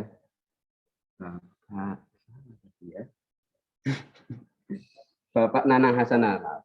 Ya, terima kasih. Itu saja Mbak Nina dari saya. Baik, sudah cukup terjawab ya pertanyaan dari Bapak Nanang Hasanah. Pertanyaan selanjutnya dari Saudara Rizal. SKK penyampaian barang BTD ke KPU sebaiknya periode berapa lama sekali? Terima kasih untuk Pak Rizal ya dari SKK, penyampaian barang BTD ke KPU sebaiknya periode berapa lama sekali? Ya tentu kan sesuai aturan itu udah jelas, selama ketika barang sudah lebih dari 30 hari tidak diselesaikan kewajiban pabeannya, tentu harus dilaporkan ke kita Pak. Nah, nanti ke depannya seperti yang saya sampaikan juga tadi, kita akan merubah sistemnya di mana di sistem TPS online kita akan lebih aktif. Nanti kemungkinan ya kalau nggak salah sih awal tahun kita coba laksanakan di mana nanti di aplikasi TPS online itu jadi kita yang aktif Pak. Ketika barang sudah lebih dari 30 hari tidak diurus, otomatis nanti langsung kita tetapkan jadi BTD. Mungkin pemeriksaan di tempat. Mungkin demikian, Pak. Baik, Pak, cukup, Pak. Sudah mengerti, Pak. Siap, terima kasih Pak Rizal. Ya, Pak. Baik, sudah cukup menjawab pertanyaan dari Saudara Rizal. Selanjutnya, dari Bapak Teguh Santoso, PT Naku Freight Indonesia. Selamat pagi, izin bertanya, apakah setelah keluar skep BMN, apakah masih dimungkinkan untuk ditinjau kembali untuk bisa kami urus pengeluaran barangnya? Dan bagaimana apabila kedapatan barangnya dianggap bekas, sementara shipper menyatakan barangnya baru? Yaitu waktu pemeriksaan awal. Baik, terima kasih Bapak Teguh Santoso dari PT Naku Freight Indonesia. Jadi gini, ini yang biasa ditanyakan sama pemilik barang ataupun kuasanya. Jadi, apakah BMN tersebut masih bisa diurus? Jawabannya tidak bisa. Benar-benar BMN itu sudah final. Apabila pengen ngurus, itu nanti jalurnya ke lelang. Apabila barang tersebut memang peruntukan lelang. Tapi kalaupun musnah, ya sudah tidak bisa diurus lagi. Terus kemudian apabila ditinjau kembali terkait pengeluaran barangnya, bagaimana apabila kedapatan barangnya dianggap bekas, sementara shipper menyatakan barangnya baru. Ini sebenarnya ini aja sih Pak, terkait pemeriksaan barang apakah itu PIB atau CNPIBK, ketika dilakukan pemeriksaan awal oleh teman-teman entah itu PIB, entah itu PIB atau barang CNPIBK, intinya ke teman-teman pemeriksa di awal, ketika barang tersebut emang benar-benar baru, Bapak ataupun importir ataupun kuasanya melampirkan bukti-bukti yang menyatakan bahwa barang itu baru. entah itu dari shipper, entah itu dari importer, ataupun dari kondisi barangnya tersebut. Nah, kalau yang setahu saya dulu, ada surat pernyataan yang menyatakan bahwa barang tersebut baru, dan apabila diketahui di kemudian hari bahwa barang tersebut bekas, dapat dilakukan tuntutan hukum sesuai dengan ketentuan yang berlaku. Tapi balik lagi Pak, gimana Bapak meyakinkan di pemeriksaan awal oleh petugas pemeriksa, gitu aja sih dari ininya sebelum masuk ke TPP. Soalnya kalau sudah masuk ke TPP itu kami beracuan pada pemeriksaan di awal. Ketika di awal emang men-state itu barang bekas, ya kita cacah lagi. Kalau memang mendukung itu barang bekas, maka kita akan menulis bekas juga. Gitu. Kurang lebihnya begitu ya. Izin Pak Teguh. boleh menanggapi Pak? Ya, boleh silakan. Jadi terima kasih nih sudah dibacakan pertanyaannya dan sudah juga dijawab Pak. Buat kami ini sangat apresiat ya Pak. Namun ini Pak, apakah ada kebijakan terhadap barang-barang yang misalkan barang itu pribadi atau barang ini akan dipergunakan untuk kepentingan nasional atau kemaslahatan umat gitu Pak? Bahasa ininya lah ya. Apakah memang ada pertimbangan itu karena kan untuk mengikuti lelang sendiri yang schedule-nya kita juga belum tahu pasti Pak. Sementara kalau untuk pembuatan baru barang tersebut dibutuhkan waktu sekitar 6 bulan.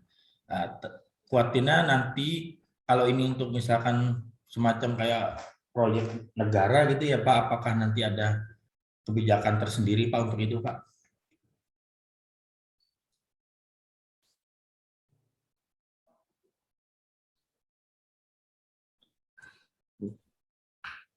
Mohon izin Pak, mungkin menambahkan sedikit ya.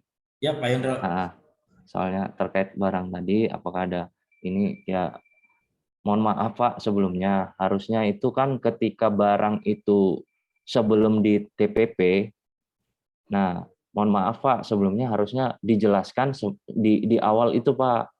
Nah kalau ketika barang sudah menjadi barang milik negara, itu lain case lagi Pak. Makanya saya tadi udah dibilang Saudara Dika juga kan. Jadi dasar kami ini, dasar awal kami itu ya semacam acuan lah. Acuan kita itu dari pemeriksa juga. Jadi kita ketika menetapkan barang itu apakah masuk BTD lelang atau menjadi skep BMN, dasarnya yang seperti Saudara Dika bilang tadi Pak, kita ngelihat juga hasil pemeriksaan dari pemeriksa sebelumnya. Untuk kita jadikan acuan apakah ditetapkan jadi BMN, apakah barang tersebut nanti BTD lelang. Jadi kalau untuk peruntukannya ya saya sih ya mohon maaf Pak ya sebelumnya seharusnya itu di awal sebelum barang itu masuk ke gudang TPP atau masih misalnya di proses PIB atau PBK atau CN harusnya di awal itu dijelaskan. Mungkin demikian Pak, mohon maaf. Baik. Terima kasih Pak Endro. Terakhir sebelum saya tutup Pak Endro, Pak Dika masih menyambung karena itu setelah kami cek untuk HS tersebut meskipun barang bekas tapi ternyata di INSW-nya tidak ada lartas Pak, itu berarti nggak masalah ya Pak ya? Jadi gini Pak, terkait ketentuan lartas atau tidaknya, ketika kita berbicara barang sudah masuk ke TPP Pak ya. Jadi ketika barang tersebut masuk TPP itu kan kita cacah Pak. Kita cacah dengan komparasi membandingkan hasil pemeriksaan entah itu PIB, teman-teman PIB, KCN itu kita komparasi. Jadi nanti kelihatan jelas hasilnya apakah yang dicacah dengan yang diperiksa oleh teman-teman di awal itu sesuai apa tidak. Yang pertama itu. Kalau judgement yang pertama, pemeriksa yang pertama itu ada lartas, ya mungkin bisa dikomunikasikan dengan teman-teman pemeriksa di awal. Ketika masuk ke TPP, itu nanti kita konfirmasi ke P2 Pak, hasil cacahan tersebut kita konfirmasi ke P2. Baik. P2, teman-teman P2 nanti menotadinaskan mengirim balasan nota dinas terkait konfirmasi lartas saya tersebut. Apabila memang benar-benar barang tersebut tidak ada lartas yang dilanggar atau izin-izin yang harus dipenuhi, saya pastikan barang tersebut bisa diurus sepanjang memenuhi ketentuan sesuai dengan PMK 178, yaitu kurang dari 60 hari. Apabila sudah 60 hari, terus barang tersebut sudah menjadi barang milik negara, ya mohon maaf Pak, barang tersebut sudah tidak bisa diurus lagi. Itu ya Pak. Ya. Terima kasih banyak Pak Endro, Pak Dika, pencerahannya. Sama-sama Pak. Terima kasih ya waktunya. Ya. Terima kasih Pak Dudung Santoso. Menuju pertanyaan selanjutnya dari Saudara Widarianto, PT Cerindo Prima Logistik.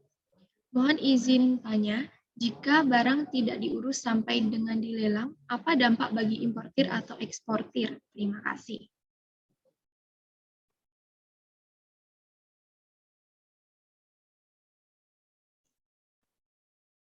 Bisa langsung dijawab oleh narasumber. Bisa. Mohon izin ke Ibu ya, Ibu atau Bapak Widarianto, ini maksudnya dampak apa ya Pak atau Ibu? Maksudnya dampak kalau misalnya, ini jawaban saya aja ya, sepengetahuan saya, kalau misalnya barang tidak diurus sampai dengan dilelang, ya di dampak untuk diimportirnya sih nggak ada Pak. Makanya ini saya kurang jelas maksudnya dampak apa ya maksudnya nih Kak. Cuman kalau secara garis besar, ketika memang barang tidak diurus sampai dengan dilelang, ya berarti barang tersebut sudah menjadi milik pemenang lelang. Jadi pihak eksportir atau importir juga tidak terkena dampak apa-apa, Bapak atau Ibu. Mungkin itu yang bisa saya sampaikan. Bagaimana Bapak Widarianto? Mungkin bisa diaktifkan mikrofon atau kameranya untuk menanggapi jawaban dari Bang Dika dan Bang Ingro. Terima kasih Pak. Maksud saya untuk profil perusahaan eksportir atau importir itu berdampak nggak Pak ya? Oh, tidak ada dampaknya Pak kalau untuk itu. Siap. Untuk profilnya nggak terkena dampak sama sekali Pak. Oke Pak, siap Pak. Terima kasih Pak. Iya Pak Widya. Baik, terima kasih Pak Widarianto. Pertanyaan selanjutnya dari Ferry Saputra PT UL. Pertanyaannya ada dua ini. Yang pertama, mohon izin bertanya Pak terkait BTD sesuai PMK, yaitu lebih dari 30 hari, sedangkan sepengetahuan kami, barang tidak update di sistem barang kiriman atau CISA itu 90 hari. Jadi jika ada barang 30 hari kemudian dipindahkan ke TPP, kemudian SPPB, kami kesulitan mengurus pengeluarannya. Apakah bisa kami pengusaha TPS mengajukan untuk BTD setelah 90 hari dari tanggal HAWB atau CN-nya? Mungkin bisa dijawab untuk pertanyaan pertama dulu ya Bang ya. Baik, terima kasih Bapak Ferry Saputra dari PT UL. Jadi gini Pak, saya bertanya dulu, ini PMK nomor berapa ya Pak ya terkait dengan sistem barang kiriman CISA itu 90 hari itu, yang apa namanya, barang tidak update di sistem barang kiriman CISA itu 90 hari itu terkait di aturan PMK berapa Pak ya? Takutnya saya belum baca ini.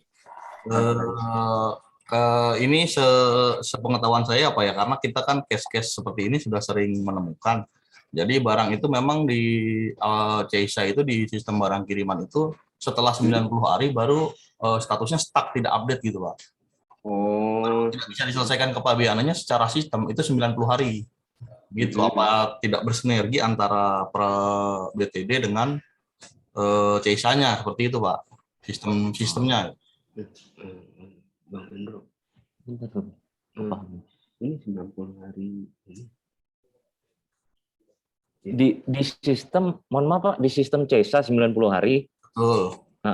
Tapi di kan aturan BTD 30 hari Pak setelah kami, Benar. makanya tadi saya pernah bertanya di awal juga, karena setelah kita ajukan ke TPP itu ada beberapa barang yang update menjadi SPPB seperti itu. Nah, jadi bisa nggak kami petugas sebagai pengusaha-pengusaha TPS mengajukannya itu 90 hari dari tanggal CN-nya. Jadi per 90 hari kita akan ajukan gitu loh untuk barang tidak dikuasai BTD-nya. Permohonannya ya.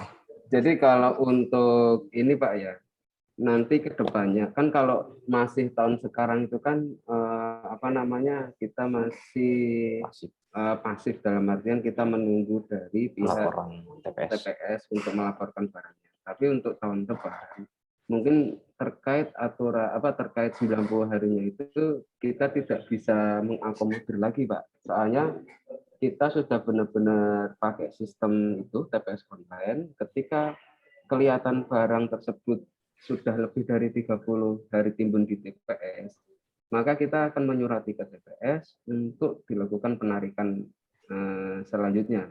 Tetapi kita tetap memberikan waktu untuk menyiapkan barang tersebut, istilahnya dipisahkan antara yang sudah lebih dari 30 hari dengan yang belum. Terus kemudian apakah gimana sih Pak apabila 90 hari baru terbit SPPB? Jadi gini Pak, ketika 30 hari itu kan ditarik ke TPP, ditambah 60 hari lagi barang tersebut akan dinaikkan statusnya menjadi BMN atau BTD lelang. Nah, ketika 90 hari tersebut kok barang memang sudah SPPB, coba dicek ke kantor TPP saja Pak. Saya gini, ada beberapa case barang yang memang sudah lebih dari 60 hari itu belum kita BMN-kan. Kenapa? Karena kita juga menunggu juga Pak, menunggu dalam artian kita tidak serta-merta arogan langsung 60 hari BMN, 60 hari BMN, enggak. Kita tetap kasih istilahnya kebijakan apabila lebih dari 60 hari kok statusnya belum BMN dan belum ditetapkan sebagai lelang juga, dan ada konfirmasi dari importir atau kuasa barang, konfirmasi ke kita terkait Pak, barang saya mau diurus, ini saya lagi mengurus izinnya. Ya nanti kita memberi diskresi terkait tambahan waktu, entah itu 1 minggu atau 2 minggu, gitu sih Pak. Jadi nanti terkait barang Bapak sudah SPPB, baiknya apabila barang sudah ditarik ke TPP, baiknya konfirmasi aja Pak. Konfirmasi takutnya barang tersebut emang belum ditetapkan sebagai BMN. Tapi kan harus membayar sewa gudang di TPP Pak, apabila barang tersebut tidak ibaratnya tidak bernilai lah barangnya, itu kan akan menyulitkan gitu loh untuk barang-barang yang level barang kiriman seperti CN seperti itu Pak. Iya, kita emang kalau di TPP emang berpatokannya pada PMK 178 Pak ya, terkait 90 harinya itu perlu dilihat lagi apakah itu sesuai dengan PMK atau aturan terkait atau hanya kebiasaan teman-teman yang ada di lapangan. Oke, berarti kalau memang seperti itu antara sistem CISA-nya yang diupdate atau peraturannya yang diperbarui gitu Pak. Kalau peraturan ya nanti kita follow up juga ke pimpinan terkait hal ini, apakah perlu update aturan ataupun sistem kami yang harus diupdate. Oh, baik. Itu menjadi catatan buat kita juga. Kita terbuka untuk dikritik dan memberi masukan. Santai aja Pak. Ya, terkait terima kasih masukannya. Siap. Terkait pertanyaan kedua Ibu Nena. Siap. Tadi kan terkait pertanyaan bentar, saya baca dulu. Konfirmasi atas terkait terhitung 30 hari sejak tanggal tadi dibicarakannya tanggal BC1 ya Pak. Sedangkan untuk tanggal HAWB atau CN itu seringkali mundur Pak dari tanggal master tanggal BC1 karena HAWB kan di sana mereka dia kumpulkan dulu untuk level-level CN atau parcel gitu. Jadi kalau setahu saya sih di PMK-nya itu memang terhitungnya sejak tanggal dokumen Pak, tanggal HAWB. Mohon konfirmasinya kembali Pak. Terkait itu 30 hari sejak ya tanggal BC11 tanggal Atau tanggal CN-nya Pak? Karena kalau menurut Kalau dokumen CN tadi gimana Pak? Pak Ferry, Pak Ferry Saputra? Tadi kan Kalau Pak Bambang menanyakan masalah terkait 30 hari dari tanggal ya, apa. benar. Kalau apa namanya? Kalau dihitung dari tanggal BC11, kalau saya lihat sih sama seperti sistem CISA Pak. 90 hari tidak update itu dihitung dari tanggal dokumen, dan PMK 1 berapa itu dia memang semua dokumen dihitung dari tanggal dokumennya. Seringkali tanggal CN bahwa tanggalnya itu mundur Pak dari tanggal MAWB-nya atau tanggal BC11 seperti itu. Siap. Tanggal HAWB itu seringkali mundur seperti itu Pak. Itu kira-kira mundurnya berapa hari ya Pak? Justru itu Pak, kadang 15 hari, kadang 10, kadang seminggu, bahkan ada yang mundur sampai 90 hari, akhirnya tidak bisa diselesaikan, langsung kami putuskan untuk BTD seperti itu Pak. Oh, oke. Siap Pak Ferry, mungkin ini nanti kita tampung dulu, nanti soalnya kita kan mau menyempurnakan aplikasi TPS online ini Pak. Nanti kita coba koordinasikan dulu ke atasan, jadikan mungkin jadi masukan buat kita juga Pak nanti, biar nanti ketika memang sudah berjalannya aplikasi TPS online ini, ya mudah-mudahan case-case seperti ini bisa ditutupi dengan aplikasi itu Pak. Mungkin untuk sementara sih itu dulu yang bisa kami sampaikan Pak. Mohon maaf Pak ya. Siap Pak Hendro, Pak Dika, mohon bantuannya. Siap. Terima kasih Pak Ferry. Baik, terima kasih Pak Ferry Saputra untuk menyampaikan pertanyaan secara langsung. Selanjutnya, saya berikan kesempatan kepada peserta yang sudah raise hand. Ada Bapak Supriyono dari DHL. Silakan untuk menyampaikan pertanyaan secara langsung. Terima kasih Bu Nina, Mbak Endro, dan Pak Dika. Pertama yang saya ketahui Pak, di PMK 1878 ini tidak ada perdijennya ya, tidak ada jutraknya. Namun secara pelaksanaannya tadi sudah dijelaskan, dan saya juga sudah jelas apa yang dipaparkan oleh Mas Endro dan Mas Dika tadi, mulai dari slide-nya sampai ke pertanyaan-pertanyaan peserta yang sudah dijawab. Mungkin mohon maaf kalau saya kelewat tadi ya, saya sempat terputus koneksi, barangkali sudah ada yang bertanya. Kalau saya langsung ke ininya aja Pak, kira-kira apakah ada timeline-nya Pak ya?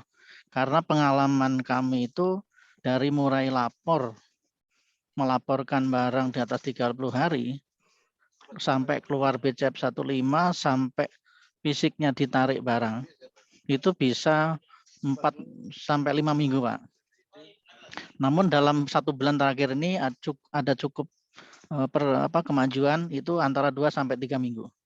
Nah, mungkin kedepannya dari sisi kami Pak, apa yang bisa kami lakukan supaya membantu mempercepat proses itu Pak? Apakah ada aplikasi yang bisa kita upload atau apa kalau masih prosesnya masih dilaporkan dari kami? Pertanyaan lain sebenarnya sudah dijawab sih. Tadi sempat saya mau tanya Mas, apakah kalau sudah terima BCP 15 boleh kami antar pakai truk kami? Tadi kalau salah ada pertanyaan dari Agility, tapi sudah Bapak jawab, karena selama ini kami tidak diizinkan, mungkin alasannya yaitu tadi barang itu harus dikawal. Terus mengenai sewa gudang tadi yang ditanya Pak Cecep dari Gapura juga sudah dijawab. Kalau dari saya itu aja Pak, mungkin ada nggak Pak improvement atau yang bisa membuat barang itu setelah 30 hari itu berapa lama bisa segera pindah? Karena izin gudang kami ini TPS Pak ya, tempat penimbunan sementara, bukan tempat penimbunan selamanya gitu Pak ya. Jadi ya kalau dari sisi kami pengennya cepat pindah gitu loh. Siap. Karena barang yang baru pengen segera menempatin gantian kan itu bahasanya Pak ya. Betul Pak, ya benar. Kalau dari sisi saya itu Pak. Nah, kalau boleh saya share pertanyaan Pak Ferry dari Well tadi. Kenapa ada istilah 90 hari tadi Pak ya? Iya, siap. Jadi, nah khusus barang kiriman Pak untuk CN itu memang disetting hanya 90 hari di aplikasi CSA barang kiriman.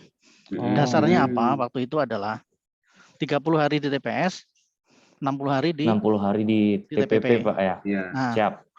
namun pada faktanya ketika kami proses, ketika usia 90 hari saya konfirmasi ke TPP statusnya belum BMN, nah kami masih bisa mengajukan namanya proses redit, Pak. Jadi RWB itu di tanggalnya dimajukan. Nah biasanya memang sih dari pihak manifest ngasih kesempatan 15 hari, ada yang 7 hari. Nah kalau sudah diredit itu CN-nya bisa disubmit lagi, sistemnya nerima dan itu bisa diproses lanjut. Tapi kalau untuk BC23 PIB selama posnya belum bisa dibuka dan belum BMM itu nggak ada masalah. Mungkin itu kalau saya Pak, kalau boleh saya share tadi menanggapi Pak Ferry ya, kalau barangkali berguna buat Pak Ferry dan Bapak. Siap. Terima kasih Pak. Terima kasih Pak ya dari saya. Baik, Selamat siang Pak. Selamat siang. Silakan Bang Indro. Jadi gini Pak Supri, mohon izin, mungkin terkait timeline tadi ya, yang saya tekankan terkait timeline penetapan BCF-nya Pak ya. Yaitu kami sendiri ya mohon maaf karena memang kita dalam pengerjaannya itu yaitu seperti yang dibilang oleh Pak Kabid tadi, Pak Sumarna, untuk menghindari hal-hal yang tidak baik itu Pak. Jadi setiap RW Bill itu kita cek dulu Pak, kita lakukan pengecekan dari sistem kita. Nah, oleh karena itu makanya seringkali kita di sini di TPP sendiri sering mengalami keterlambatan terhadap penetapan status barang tersebut. Yang tadi Bapak Supri bilang terkadang bisa sampai 2-3 minggu Pak ya. Nah itu mungkin kendalanya mungkin kami di situ. Nah ini mungkin menambahkan lagi seperti yang saya sampaikan juga tadi Pak, kemungkinan nanti di awal tahun itu ini kan kita lagi menyempurnakan yang aplikasi TPS online-nya Pak. Jadi ketika nanti 30 hari otomatis di aplikasi itu nanti nge-cut Pak, langsung ditetapkan sebagai BTD. Nah, itu yang lagi kita coba sempurnakan Pak. Jadi untuk sementara sih ya saya mewakili teman-teman yang di TPP ya mohon maaf Pak kalau misalnya dalam penetapan barang BTD selama 30 hari itu kita kendalanya keterlambatan itu ya seperti yang saya bilang tadi Pak, kan soalnya ketika ada TPS yang mengajukan itu kan bukan hanya 1-2 AWB kan Pak, mungkin ya ada yang kadang ngajuin 40, yaitu kita harus ngecek dulu di sistem ya. Jadi di mana terus bukan hanya 1-2 juga TPS yang ngajuin, mungkin itu terus ya sebenarnya ya mungkin nanti pas di aplikasi TPS online ini kita akan coba perbaiki, di mana nanti pokoknya setelah 30 hari di-cut Pak. Itu sih untuk bantuan dari dari Bapak Supri sendiri ya terima kasih. Cuman untuk sementara sih Pak kita masih sesuai dengan SOP yang lama. Jadi belum ada ini sembari menunggu nanti TPS online ini diluncurkan Pak. Mungkin itu aja yang bisa saya sampaikan. Terus izin Pak saya menambahkan juga terkait opsi tadi barang diantar ke TPP itu kan. Nah, jadi pernah terbesit rencana kayak gitu Pak. Istilahnya barang diantar ke TPP oleh pihak TPS, tapi kita menghitung dari manajemen resikonya Pak. Jadi ketika ada barang tersebut entah itu kurang ataupun lebih, itu tuh pas pada saat kita mencaca itu nanti kelemahannya kita Pak. Apakah barang tersebut emang dipermainkan sama oknum atau emang dari awal sudah kayak gitu adanya. Makanya kita prefer menarik barang ke TPS-nya. Nah, nanti untuk ke depan konsepnya Pak Radu kasih saya itu gini Pak. Kan pihak TPS itu kan menyediakan tempat lain yang berfungsi sebagai TPP. Betul kan Pak? Konsep yang baru. pernah saya udah baca Pak di PMK 178. Tapi itu kalau salah di pasal 1 ayat 5 ya. Iya. Nah, di situ disebutkan adalah TPP itu disediakan oleh pemerintah di kantor pabean, Pak Mas Lema. Pengertian TPP. Oh, pengertian TPP. TPP Ya. ya. Ya, memang betul tempat lain, tapi yang disediakan oleh pemerintah di kantor pabean. Jadi itu yang dalam penafsiran kami yang belum, takutnya mohon maaf kalau saya salah tafsir ya. Jadi menurut kami nggak bisa kalau TPS ada TPP di dalam TPS. Izin Pak, kalau itu udah mungkin ya. Sebenarnya itu tuh kayak ini Pak, tempat lain yang berfungsi sebagai TPP. Jadi bukan TPP yang ada di TPS, tapi tempat lain yang berfungsi sebagai TPP. Nah, terkait dengan apakah itu aturan ada atau tidak, mungkin Bapak nanti bisa berkomunikasi dengan tim Monas TPS, Pak. Nah, itu yang in charge terkait dengan tempat lain yang berfungsi sebagai TPP. Tapi kalau dari kita konsepnya, ketika tim Monas itu mengakomodir tempat lainnya berfungsi sebagai TPP, nanti tahun depan itu kan kita memberitahukan barang-barang mana saja yang lebih dari 30 hari, kemudian diberitahukan ke TPS. Nah, TPS kemudian menyiapkan barang tersebut untuk kemudian kita tarik sendiri, Pak. Gitu ya, konsepnya seperti itu. Tapi kalau emang volumenya emang besar, DHL volumenya besar, tetap kita mungkin kedepannya tetap akan menerima pemberitahuan BTD tersebut. Cuman dalam hal ini, kenapa kok mungkin Bapak ini kan bertanya-tanya dan seringkali kejadian, kenapa kok penetapan BTD sudah lama barang nggak ditarik-tarik, gitu kan? Ataupun saya sudah mengajukan permohonan, tetapi kok kenapa surat penetapannya itu belum keluar juga? Sebenarnya timeline-nya berapa sih? Nah, itu kan perlu mendapat dilihat dulu dari volume kerja seperti apa teman-teman admin dalam hal ini penerima surat. Yang setahu saya Pak ya, jadi ketika TPS mengajukan pengajuan barang yang lebih dari 30 hari tersebut, kita concern dari Pak Sumarno itu benar-benar ngecek per AWB-nya. Jadi apabila ada 300 atau 400 permohonan, mau nggak mau kita cek satu-satu. Jadi apakah barang tersebut yang diajukan benar-benar SPPB.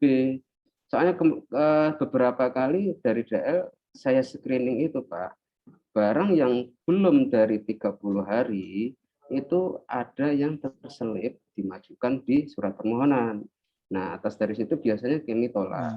Nah, hal-hal seperti itulah kita ngecek apabila kita menetapkan barang kok belum 30 hari sudah ditetapkan BTD, nanti kita salah dari prosedurnya. Itu sih Pak yang satu membuat lama itu. Yang kedua, selain itu kita juga berkoordinasi dengan Perben Pak, berkaitan dengan apakah barang tersebut timbul SPTNP, surat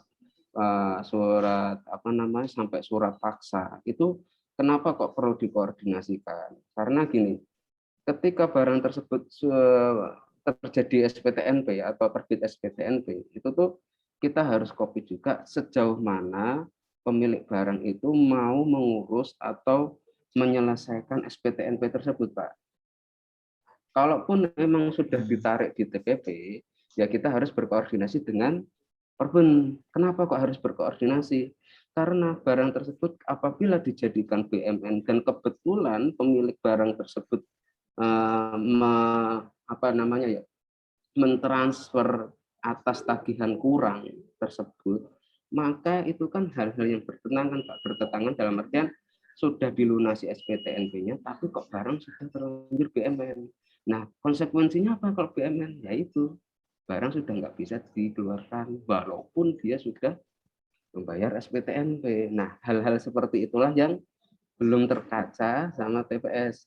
Jadi perlu konfirmasi satu persatu barang tersebut. Makanya itu menjadi lama. Tapi itu saya yakin bukan menjadi alasan teman-teman kita itu untuk satu memperlambat ataupun bekerja ogah-ogahan gitu Pak. Tapi yang benar-benar kami lakukan yaitu memastikan bahwa barang yang ditetapkan tersebut memang sudah sesuai dengan aturannya. Itu aja sih Pak.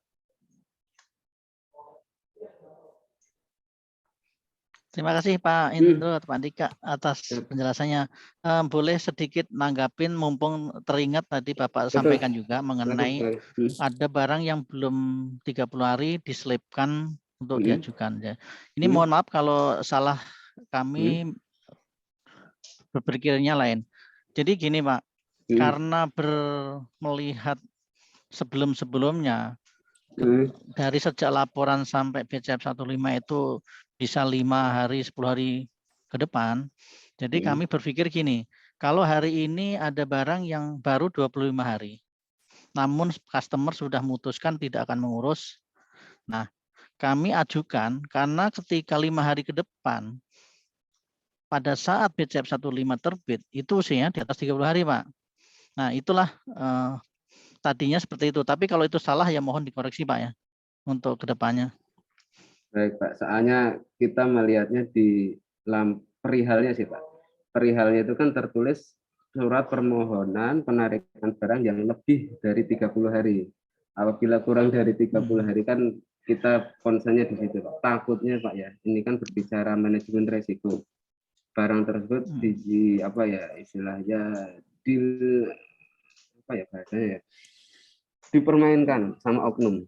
Itu aja sih Pak yang terjadi itu. Begitu Pak ya. Oke, Pak. Terima kasih. Baik, terima kasih Pak Supriyono dari DHL atas pertanyaan dan juga diskusinya. Baik, Bapak, Ibu, dan rekan-rekan sekalian, tanpa mengurangi semangat Bapak, Ibu, karena keterbatasan waktu, kita akan mengakhiri sesi tanya-jawab ini. Terima kasih kepada Bapak, Ibu yang sudah aktif memberikan pertanyaan kepada narasumber. Bagi sobat lepas landas yang mungkin masih ada pertanyaan yang belum terjawab, dapat bertanya pada akun media sosial Bea Cukai Soekarno-Hatta, di Instagram, Facebook, dan Twitter @bcsuta, dan jangan lupa untuk di-follow juga. Selanjutnya kami mengingatkan Bapak, Ibu, dan rekan-rekan sekalian untuk mengisi kuesioner yang dapat diakses pada heylink.me/pintarbcsa seperti yang telah di-share pada kolom Zoom chat. Nah, kuesioner ini sangat penting karena merupakan salah satu syarat untuk mendapatkan materi yang akan dikirim melalui email yang telah Bapak, Ibu daftarkan pada pengisian kuesioner. Kami juga mengingatkan hati-hati pada tiap pertanyaan nomor 4, karena merupakan pertanyaan negatif, jadi kami harap Bapak Ibu dapat mengisi kuesioner dengan teliti. Baik, mungkin sebelum pengumuman pemenang dan ditutup, saya persilakan kepada Bang Endro atau Bang Dika untuk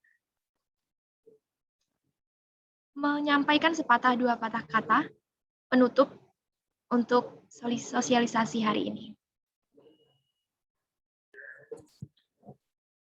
Terima kasih Mbak Nina atas kesempatannya. Kembali lagi, mungkin ya sebagian besar tentang BTD, BDN, dan BMN mudah-mudahan bisa sedikit kita pahamin, ya lebih dari kurangnya ataupun banyak kurangnya dari kami mohon maaf yang sebesar-besarnya kepada Bapak dan Ibu, dan yang seperti yang disampaikan juga tadi sama Mbak Nina, kalau masih ada pertanyaan yang belum dijawab, ya karena adanya keterbatasan waktu, nanti disampaikan ke yang disampaikan seperti Mbak Nina tadi. Selebihnya kami mohon maaf yang sebesar-besarnya. Mungkin dari Saudara Dika cukup, mungkin cukup sekian dari kami.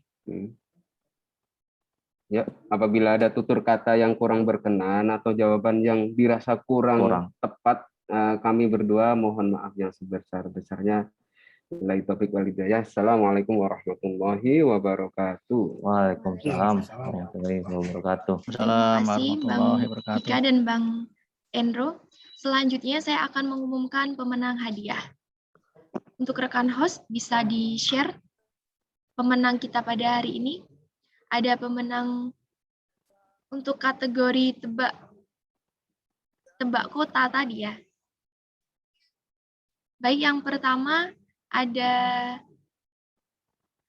Johan Sirait, yang kedua ada PT Sinergi Karya Karisma, Saudara Widya, yang ketiga Dede Mulyadi dari PT KAI, yang keempat Tatang Panji Permana, yang kelima Firdaus Fitra.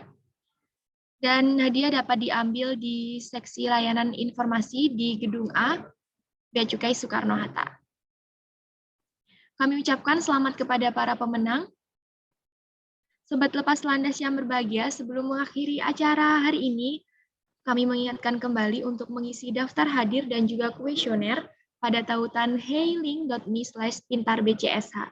Bapak, Ibu, dan rekan-rekan sekalian, akhirnya kita telah tiba di penghujung acara. Demikianlah program Pintar Kepabeanan.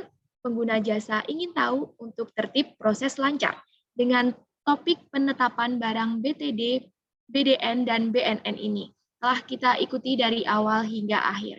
Kami mengucapkan terima kasih kepada seluruh jajaran pejabat, narasumber, dan peserta yang telah berpartisipasi memeriahkan acara sosialisasi hari ini. Dan tidak lupa kami mewakili panitia, mohon maaf apabila terdapat kesalahan dan kekurangan selama acara berlangsung. Semoga ilmu yang kita dapatkan pada hari ini dapat bermanfaat. Kami juga mengingatkan untuk terus mengikuti sosialisasi Pintar Kepabeanan karena akan ada gelombang selanjutnya pada hari Kamis 2 Desember 2021 yang akan membahas topik perbaikan dan pembatalan PIB, yang pastinya juga sangat menarik. Jadi Bapak Ibu, jangan lupa untuk daftar. Dan semoga Bapak Ibu sekalian selalu diberkahi kesehatan, tetap jaga protokol kesehatan, menggunakan masker, dan jauhi kerumunan untuk meminimalisir penyebaran virus COVID-19. Atas nama panitia kami mohon maaf apabila ada kekurangan. Saya Nina, pamit undur diri. Akhir kata, biji selasih, biji semangka. Terima kasih dan sampai jumpa. Wassalamualaikum warahmatullahi wabarakatuh. Pak Endro. Waalaikumsalam warahmatullahi wabarakatuh. Terima kasih Bapak Ibu semua. Terima kasih Bapak Ibu. Terima kasih Bapak. Sampai jumpa di Pintar Kepabeanan berikutnya.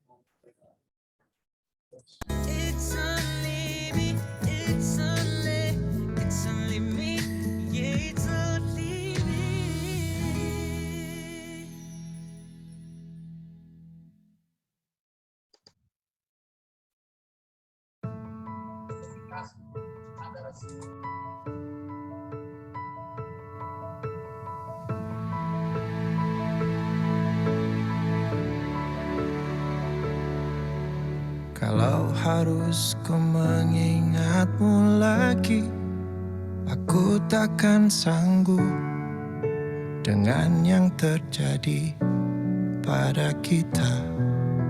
Jika melupakanmu hal yang mudah, ini takkan berat, takkan membuat hatiku lelah.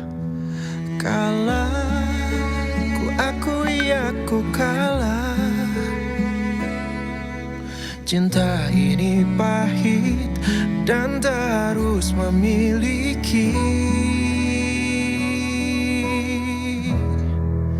Jika aku bisa, ku akan kembali, ku akan merubah takdir cinta yang ku pilih. Meskipun tak mungkin, walaupun ku mau bawa kamu lewat mesin waktu.